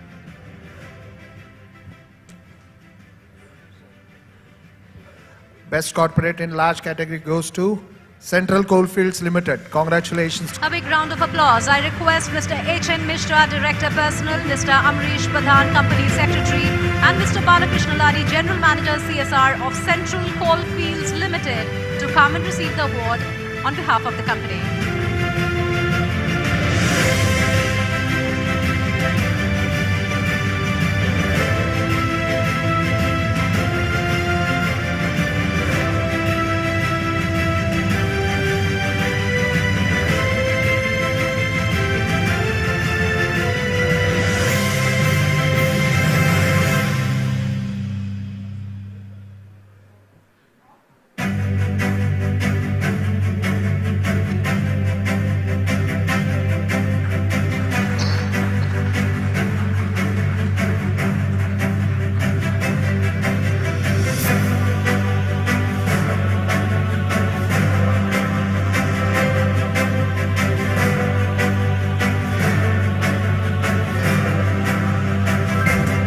Congratulations to all the awardees in this category. I can give a 2-minute break to all the dignitaries on the stage to perhaps grab a bottle of water before we move to the next award, which is the ICSI Best Secretarial Audit Report Award. Now, secretarial audit was introduced as a process to evaluate and report the compliance and best practices followed in the company in elevating the culture of good governance. Here's a little AV telling you a little more about the award. With an aim to recognize the efforts of company secretaries in practice in their roles as secretarial auditors in evaluating the culture of governance in corporate sector and enhancing the importance of secretarial audit reporting in the years to follow, the Institute introduced the Best Secretarial Audit Report Award. A secretarial auditor having active certificate of practice on date of application is eligible to participate. In shortlisting the Secretarial Auditor Report for the award, the aspects taken into consideration include elevation of governance culture of corporate sector, audit principles and techniques applied, audit process applied, reporting beyond standardized format, and effectiveness of the secretarial audit assignment. The evaluation for the selection of awardees is done through screening mechanism, which includes evaluation of questionnaires, which is followed by verification of information available in public domain and feedback from regulators as well. The final selection is done by jury comprising eminent personalities. One award shall be awarded to the best secretarial audit report.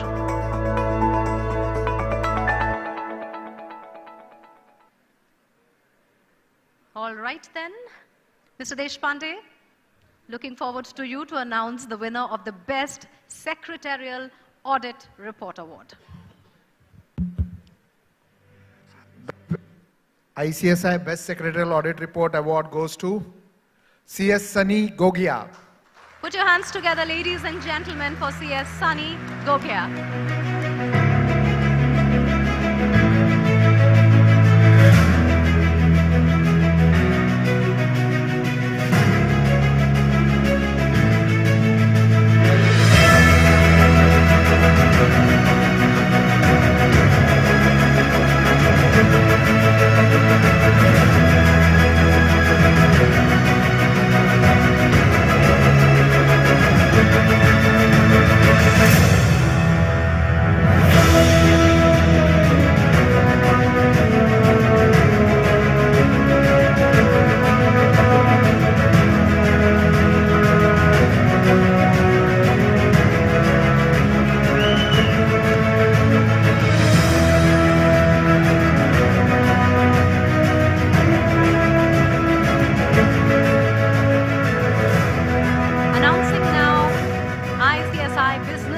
Responsibility and Sustainability Awards for 2022.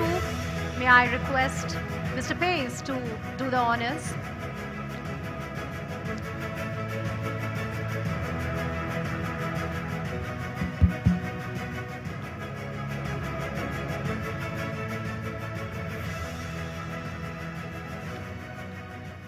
Best Governed Company in Unlisted Segment, Emerging Category, Lord's Freight India Private Limited. I welcome. Congratulations.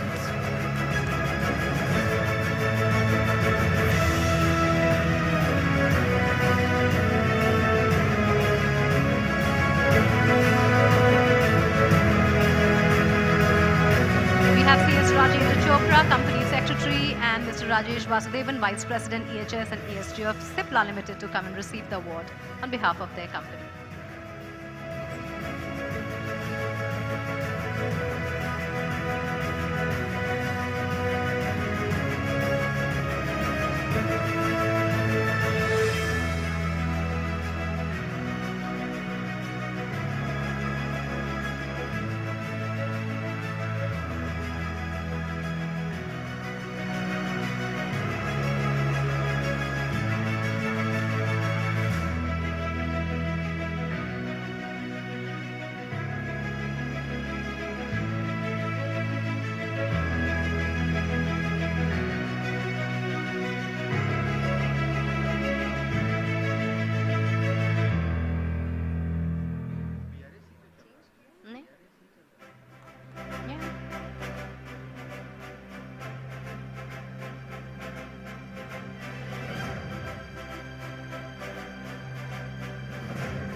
Team Supply is here.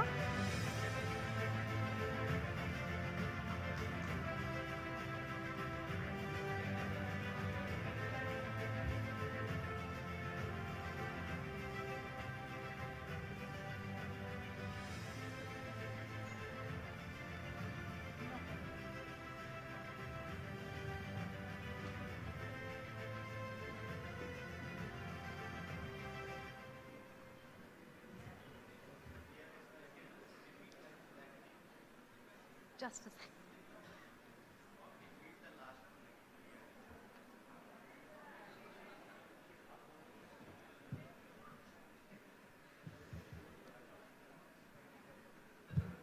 All right. What's an award function without a little goof up, right? So, all right. Presenting to you the winners of the Business Responsibility and Sustainability Awards for 2022. The best BRSR, best corporate listed category goes to Cipla Limited. Congratulations.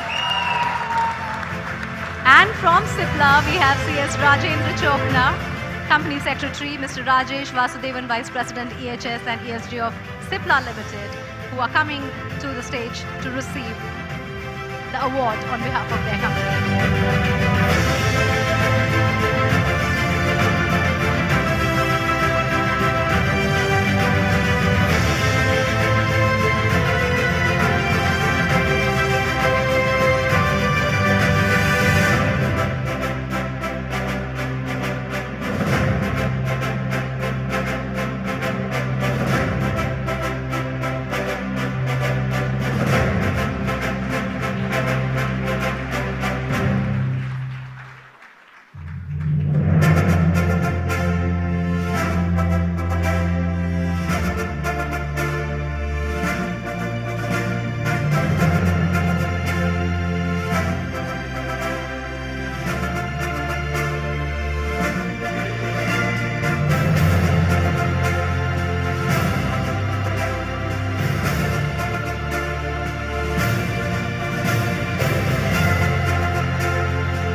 All right, ladies and gentlemen, now we put our hands together for the Lifetime Award.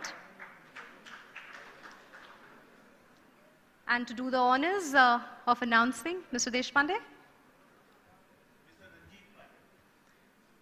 Mr. Pandey is doing the honors, all right. ICSI Lifetime Achievement Award goes to Mr. Ashok Soota, Executive Chairman and Co-Founder, Happiest Mind Technologies Limited.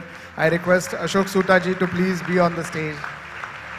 Congratulations, sir. It's an honor for us. Please.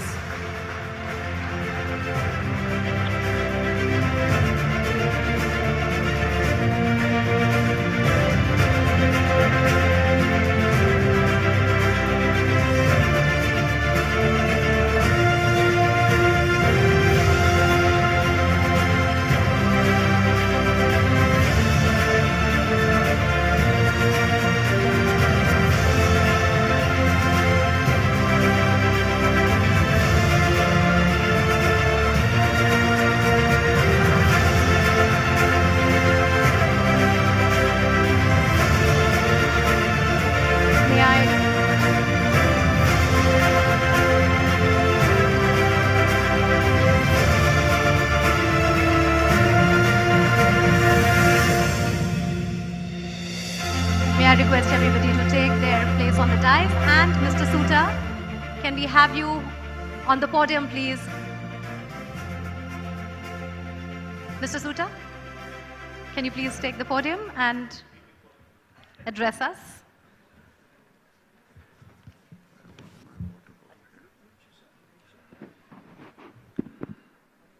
Good evening, friends. Former Chief Justice of India, Honorable Justice P. Sadashivam, just give me water, and of course our national hero, not to worry, I've got somebody bring it to me. Thank you. Our national hero, Leander, and thank you for the help here, Leander. Mr. Devendra Deshpande, President ICSI, Mr. Ranjit Pandey, past President ICSI, dignitaries, members of media and friends. I would like to thank ICSI and the jury, headed by Justice Sadashivam, for the honor bestowed on me by conferring on me this Lifetime Achievement Award for corporate governance. I must say, though, that spreading across all fields and seeing from what we've just witnessed today, I think the real Lifetime Achievement Award is for Leander, who's really given us a wonderful insight into how you sustain and pursue excellence with commitment all through your life. By the time you reach my age, and I wouldn't leave you to try and guess it, in a long career like this, it's not surprising that I've received multiple awards. In the early years, it was IT Man of the Year, thrice over. In latter years, there have been multiple Lifetime Achievement Awards, mostly for leading successful businesses. This Lifetime Achievement Award for corporate governance is way and above the dearest to me. So thank you once again to all of you on the jury for humbling me with this precious recognition. Corporate governance is what I have stood for in all my years of leadership, and therefore receiving this award is a highly emotional moment for me. There are many fundamentals and criteria for a company to be recognized for corporate governance. And I must compliment ICSI because your beautiful document, which is therefore applying for the award itself, is a learning experience. Of course, this recognition I'm getting is not based on any application, but it is a triple delight for me, and I think I'm preempting this, that apart from my award, Happiest Minds has received the Best Corporate Governance Award in the medium category today, or will be receiving. I'm sorry for preempting that, but I've got to. And my colleague Praveen Darshankar, who's here with us, is receiving the award for the Outstanding Company Secretary and Professional. And these are outstanding people who've helped to contribute towards this entire achievement. These awards are a tribute to the entire Happiest Minds team. Particularly, I would have liked to have mentioned our MD and CFO, Mr. N. Venkatraman, and unfortunately for personal reasons, Venkat could not be with us today. Good corporate governance does not happen by serendipity. You have to plan for it, work for it, and live by it. I'd like to share with you some of the principles and philosophies I have followed to make this possible. First, the goals and measurement criteria for corporate governance must be built into the objectives of every leader in your organization. Corporate governance, together with customer and people satisfaction, are the three pillars on which your company's success will depend, and the entire organization must be aligned with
Leander Pace, our special guest at the 22nd ICSI National Awards for Excellence in Corporate Governance.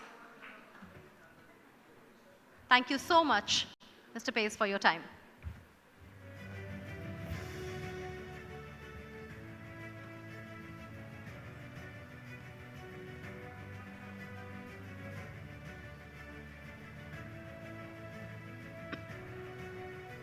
We will shortly move to the next category.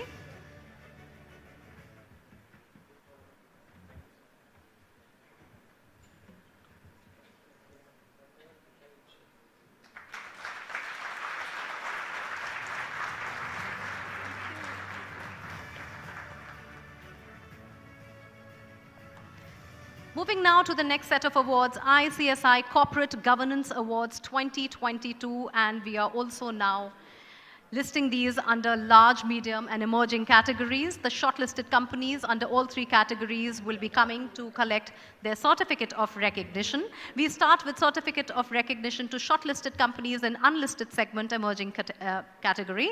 I request Mr. Shujat bin Ali, General Counsel and Chief Compliance Officer, and CS Govind Singh, Ground Company Secretary and Assistant Chief Compliance Officer of Re-Sustainability Limited, to come and receive the certificate on behalf of the company.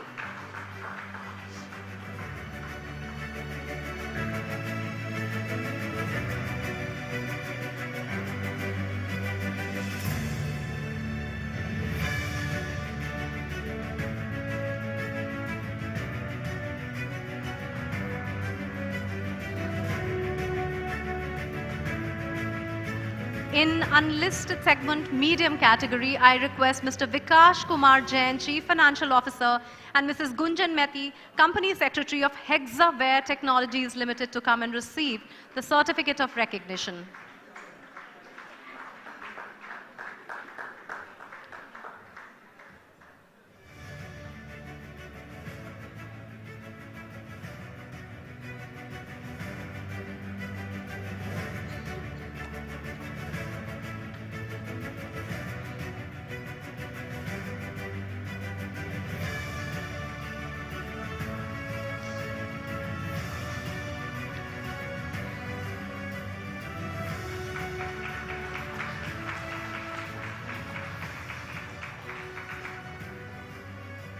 We now move to shortlisted companies in listed segment emerging category. I request CS Manoj Bhargav, Group General Counsel and Company Secretary, and Ms. Vasudha Bagri, Manager, Legal and Secretarial of India Mart Intermesh Limited, to come and receive the certificate.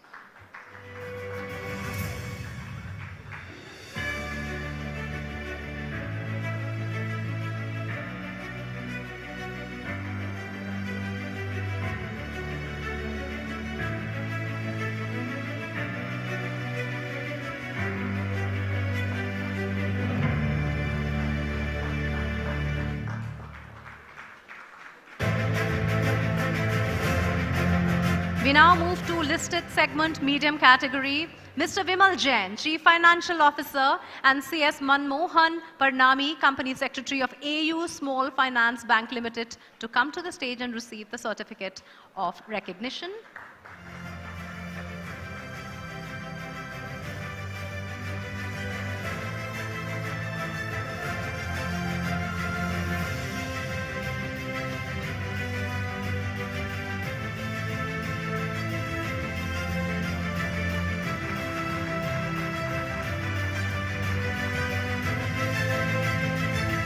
I now request Mr. Surendra Sharma, Director Legal of Colgate Palmolive India Limited, to come and receive the certificate of recognition on behalf of the company.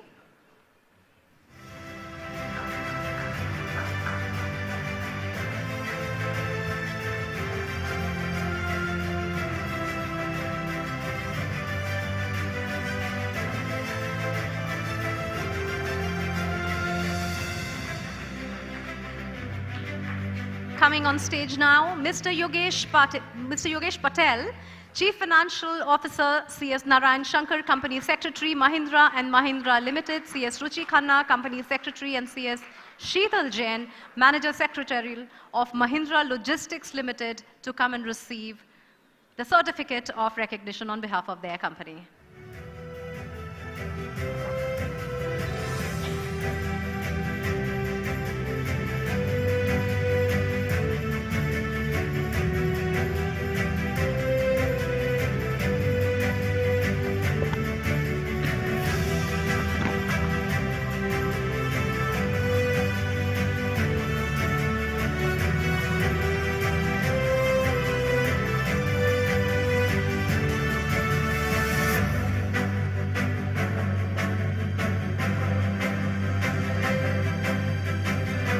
Inviting now CS Vinay MA, Company Secretary and Compliance Officer, and CS Boni Rai, Assistant Company Secretary of Marico Limited, to come and receive the certificate of recognition on behalf of the company.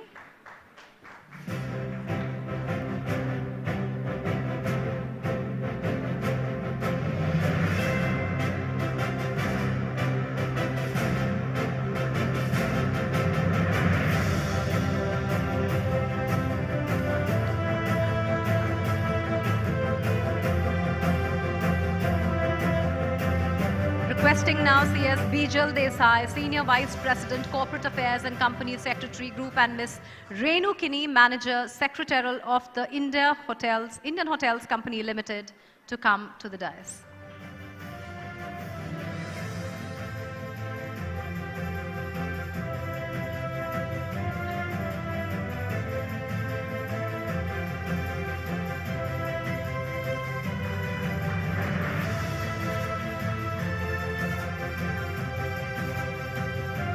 May I now invite CS Tarun Kumar Srivastav, Company Secretary and Compliance Officer, Legal and Secretarial, and Mr. Vaibhav Pawar, Head Internal Audit of UNO Minda Limited, to come and receive the certificate of recognition.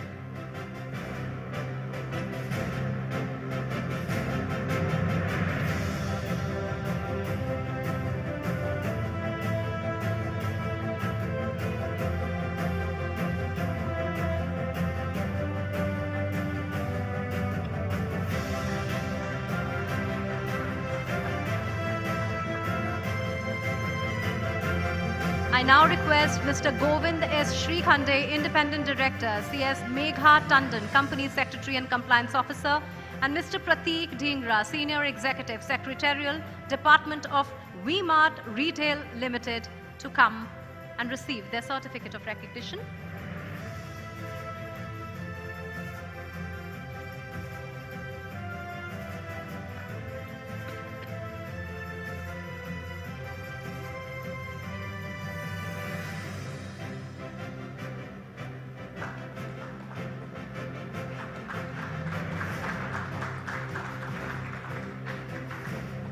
We move now to the listed segment, large category. I request CS Sandeep Poddar, Company Secretary, Ms. Sumedha Patil, Vice President, Corporate Secretarial, Mr. Jinesh Meghani, Vice President, Corporate Secretarial, and Mr. Akhilesh Sahu, Senior Manager, Corporate Secretarial of Axis Bank Limited, to come and receive the certificate of recognition.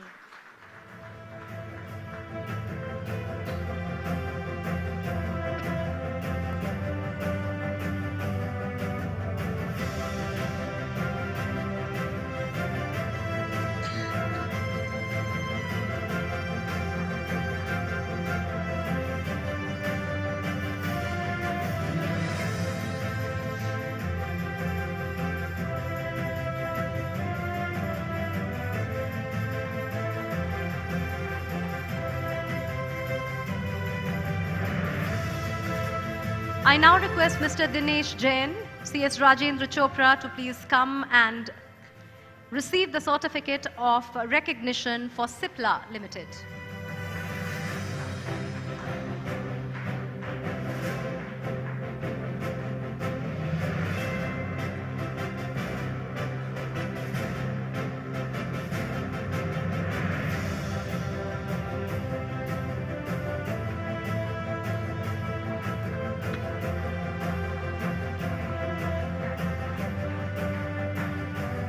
Inviting now on the dais Team Hindustan Unilever Limited, Ms. Bharati Shetty, Mr. Dev Bajpai, to collect the certificate of recognition.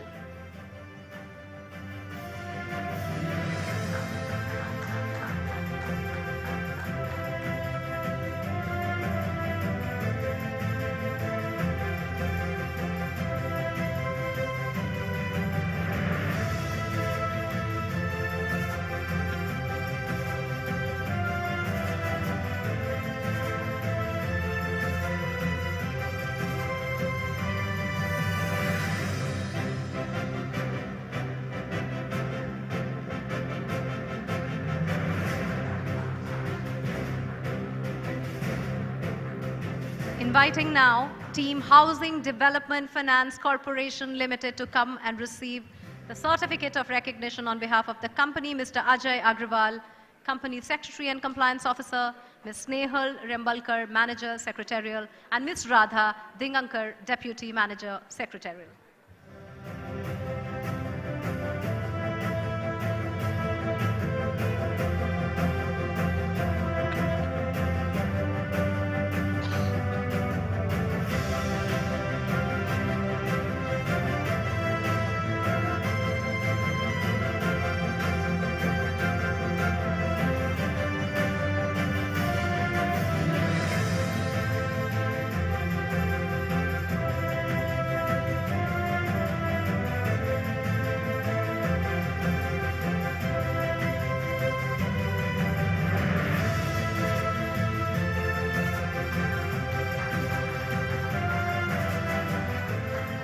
Inviting now CS Sivaram Nair, A, Company Secretary of Larsen & Toubro Limited, to come and receive the certificate of recognition on behalf of the company.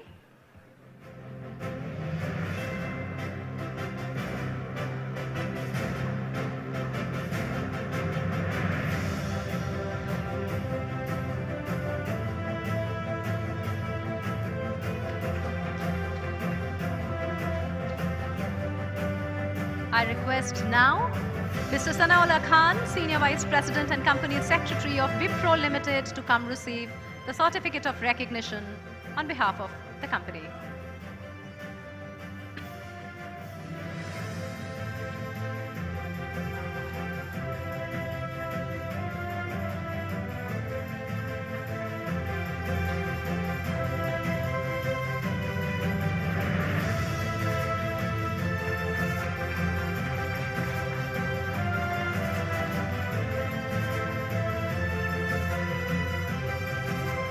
We now start with the Corporate Governance Award for the Best Governed Company under the Emerging category in Unlisted segment. And the team was already here a little while back. So we'll just put our hands together for Team Lords Freight India Private Limited. Wherever you are, can you please stand up so we can give you a big round of applause? Yes. All right. The next award is for the Best Governed Company under the Medium category in Unlisted Company. May I request our chief guest to please do the honors.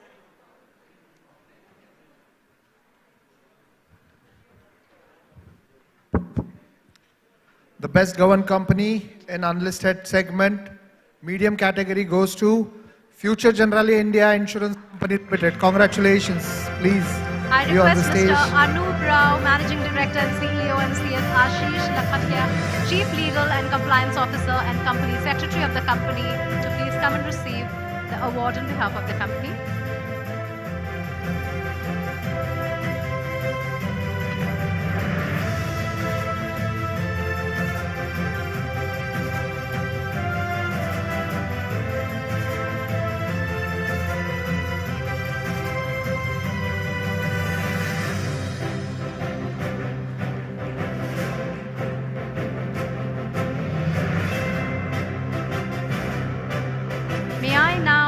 Request our chief guest to present the trophy to the company secretary.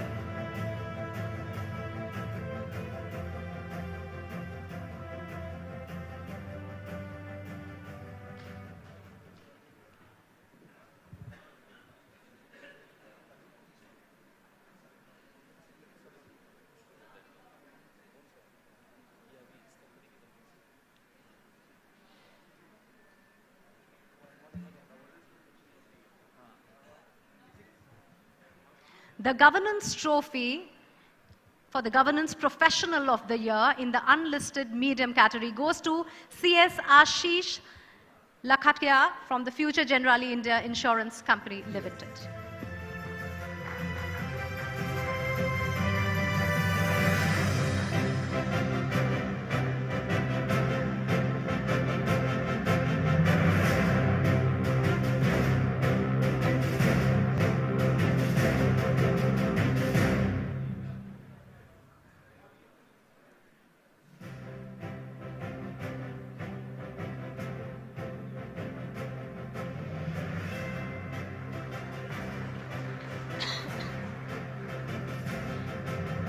The next award is for the Best Governed Company under the Emerging category in the listed segment.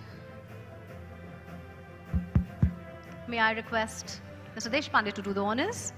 Best Governed Company in listed segment, emerging category, goes to Route Mobiles Limited. May I request Mr. Sandeep Kumar Gupta, Chairman of the Board, Congratulations. and CS Rasindra Das, Group Head Legal, Company Secretary and Compliance Officer of the company, to please come and receive the award.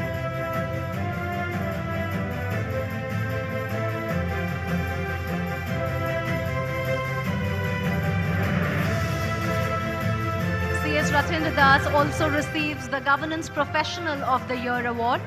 Can we also have his trophy?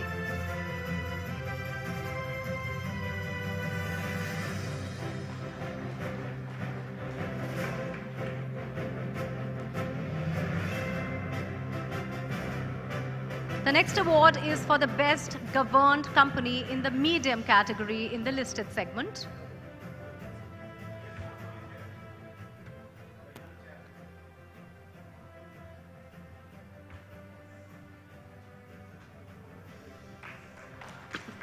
CS Ratindra Das is receiving the Governance Professional of the Year award from Route Mobile Limited. And yes, now we move to the Best Governed Company under the Medium category in the listed segment. May I request Mr. Pandey to do the honors? Best Governed Company in listed segment, medium category, goes to Happiest Minds Technologies Limited. Congratulations, I welcome. It was preempted by the promoter and he is here again to receive this award.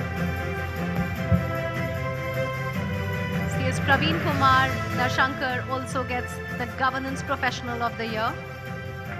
And of course, Mr. Suta is also here to collect the award, and CS Suhas Kanot.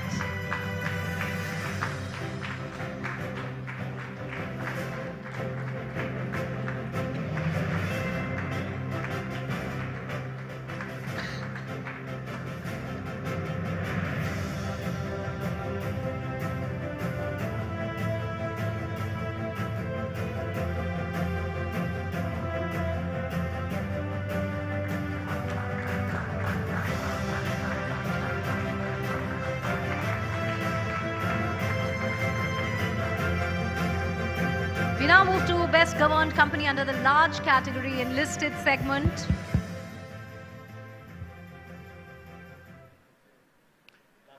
And the award goes to Best Governed Company, listed segment, large category, goes to Bhartiya Limited. Congratulations. I welcome all of you on the stage. Congratulations. Hearty congrats on behalf of Pankaj ICSI. Tiwari, Company Secretary, and CS Rohit Puri, Deputy Company Secretary and Compliance Officer of the company, to please come on the stage.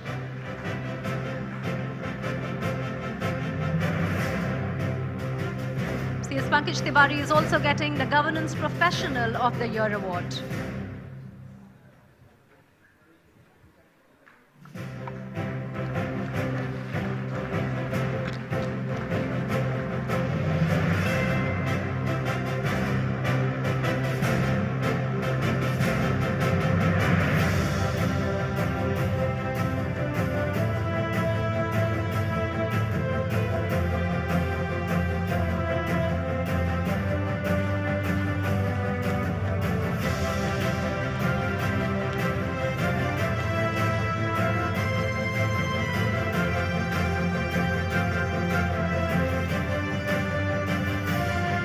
And very quickly now, I'm putting together the names of the expert group members who actually put these awards together.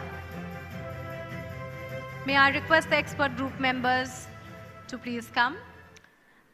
I'm gonna whiz past these names.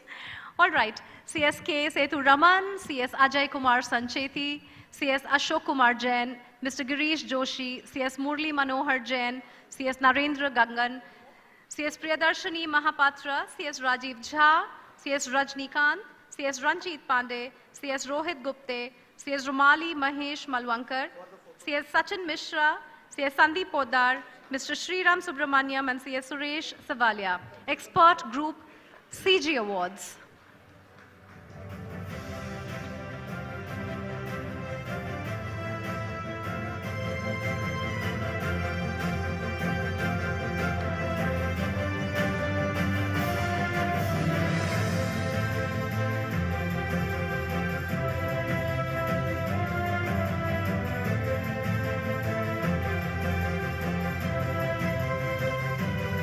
Inviting now on stage Expert Group CSR Awards, Dr. J. Sridhar, CS Amit Garg, MS Forum Nagori, CS Gopal Mandal, Mr. L. Prabhakar, Mr. Nitin Singh, Mr. Pratyush Panda, Mr. Praveen Karn, CS Ranjit Pandey, Mr. Sachin Jain, Dr. Shweta Bapat, Professor S. Sivaraju.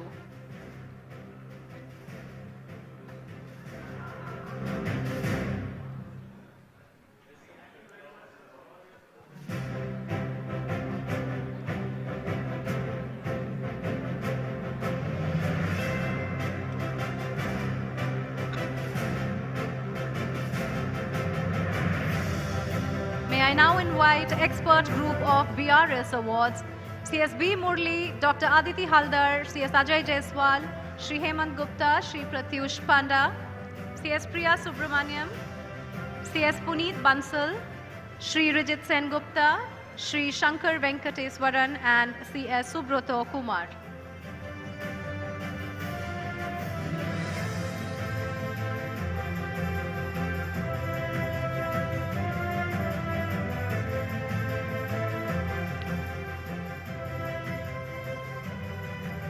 Can we move to the Expert Group of SAR Awards? CS Chandrasekharan, CS CV Madhusudan, CS Deepak Sharma, Makarandam Joshi, CS RS Bhatia, CS Suchita Kole, CS Vinita Nair, and CS Vivek Hegde.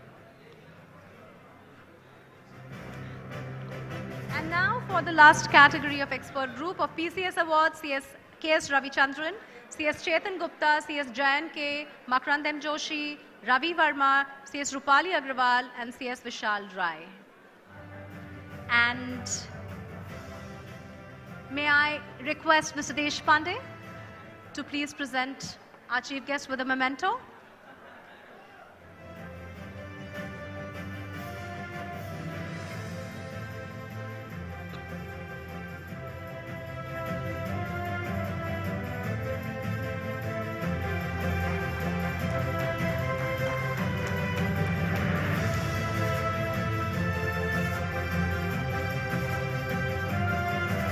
May I now request CS Ashish Mohan, Secretary ICSI, to deliver the vote of thanks, please.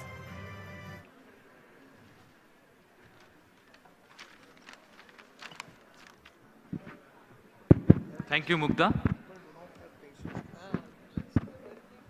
His Lordship Justice P. Sadashivam, former Chief Justice of India, Chief Guest of the ceremony, Mr. Leander Paes, special guest who had been with us, distinguished, having judged under the peerless leadership of none other than His Lordship, the former Chief Justice of India. We take this opportunity to applaud you, sir, for the huge support and guidance extended to us throughout this journey for the last couple of years.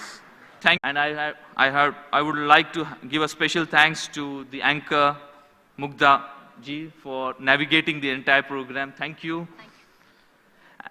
Dear friends, an event of this magnitude could not have been a memorable one without a great leadership and support from the top. I sincerely thank CS Devendra Deshpande, the President ICSI, CS Manish Gupta, Vice President ICSI, CS Ranjit Pandey, former President and Chairman Corporate Law Governance Committee, all the council members of the Institute. Let me also thank all the members of the Regional Council, all the distinguished guests, awardees and all participating companies, members, students, all the virtual participants, all the officials from the Ministry, SEBI, NSC, BSc, entire team ICSI, a special acknowledgement to the media, print and electronic media both, the management team for, here at JW Marriott for the excellent hospitality. I also acknowledge the work done by all the support services given by Clever Communication. And I also want to place on record my sincere thanks to all the members who had attended this program. Thank you, each one of you. Jai Hind. I request all the council members who are sitting here or who may be standing also to please, if you can, join us for a group photo here. All the council members, followed by all the employees, all the council members. Can we first have the national All the anthem and members, then- all the council members, all the regional council members, those who are available, all the staff of the ICSI, please come over to the stage. We'll have a group photo. All the Can we also have the national anthem, please? And we'll have the national anthem after this.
may I request for the national anthem to be played, please?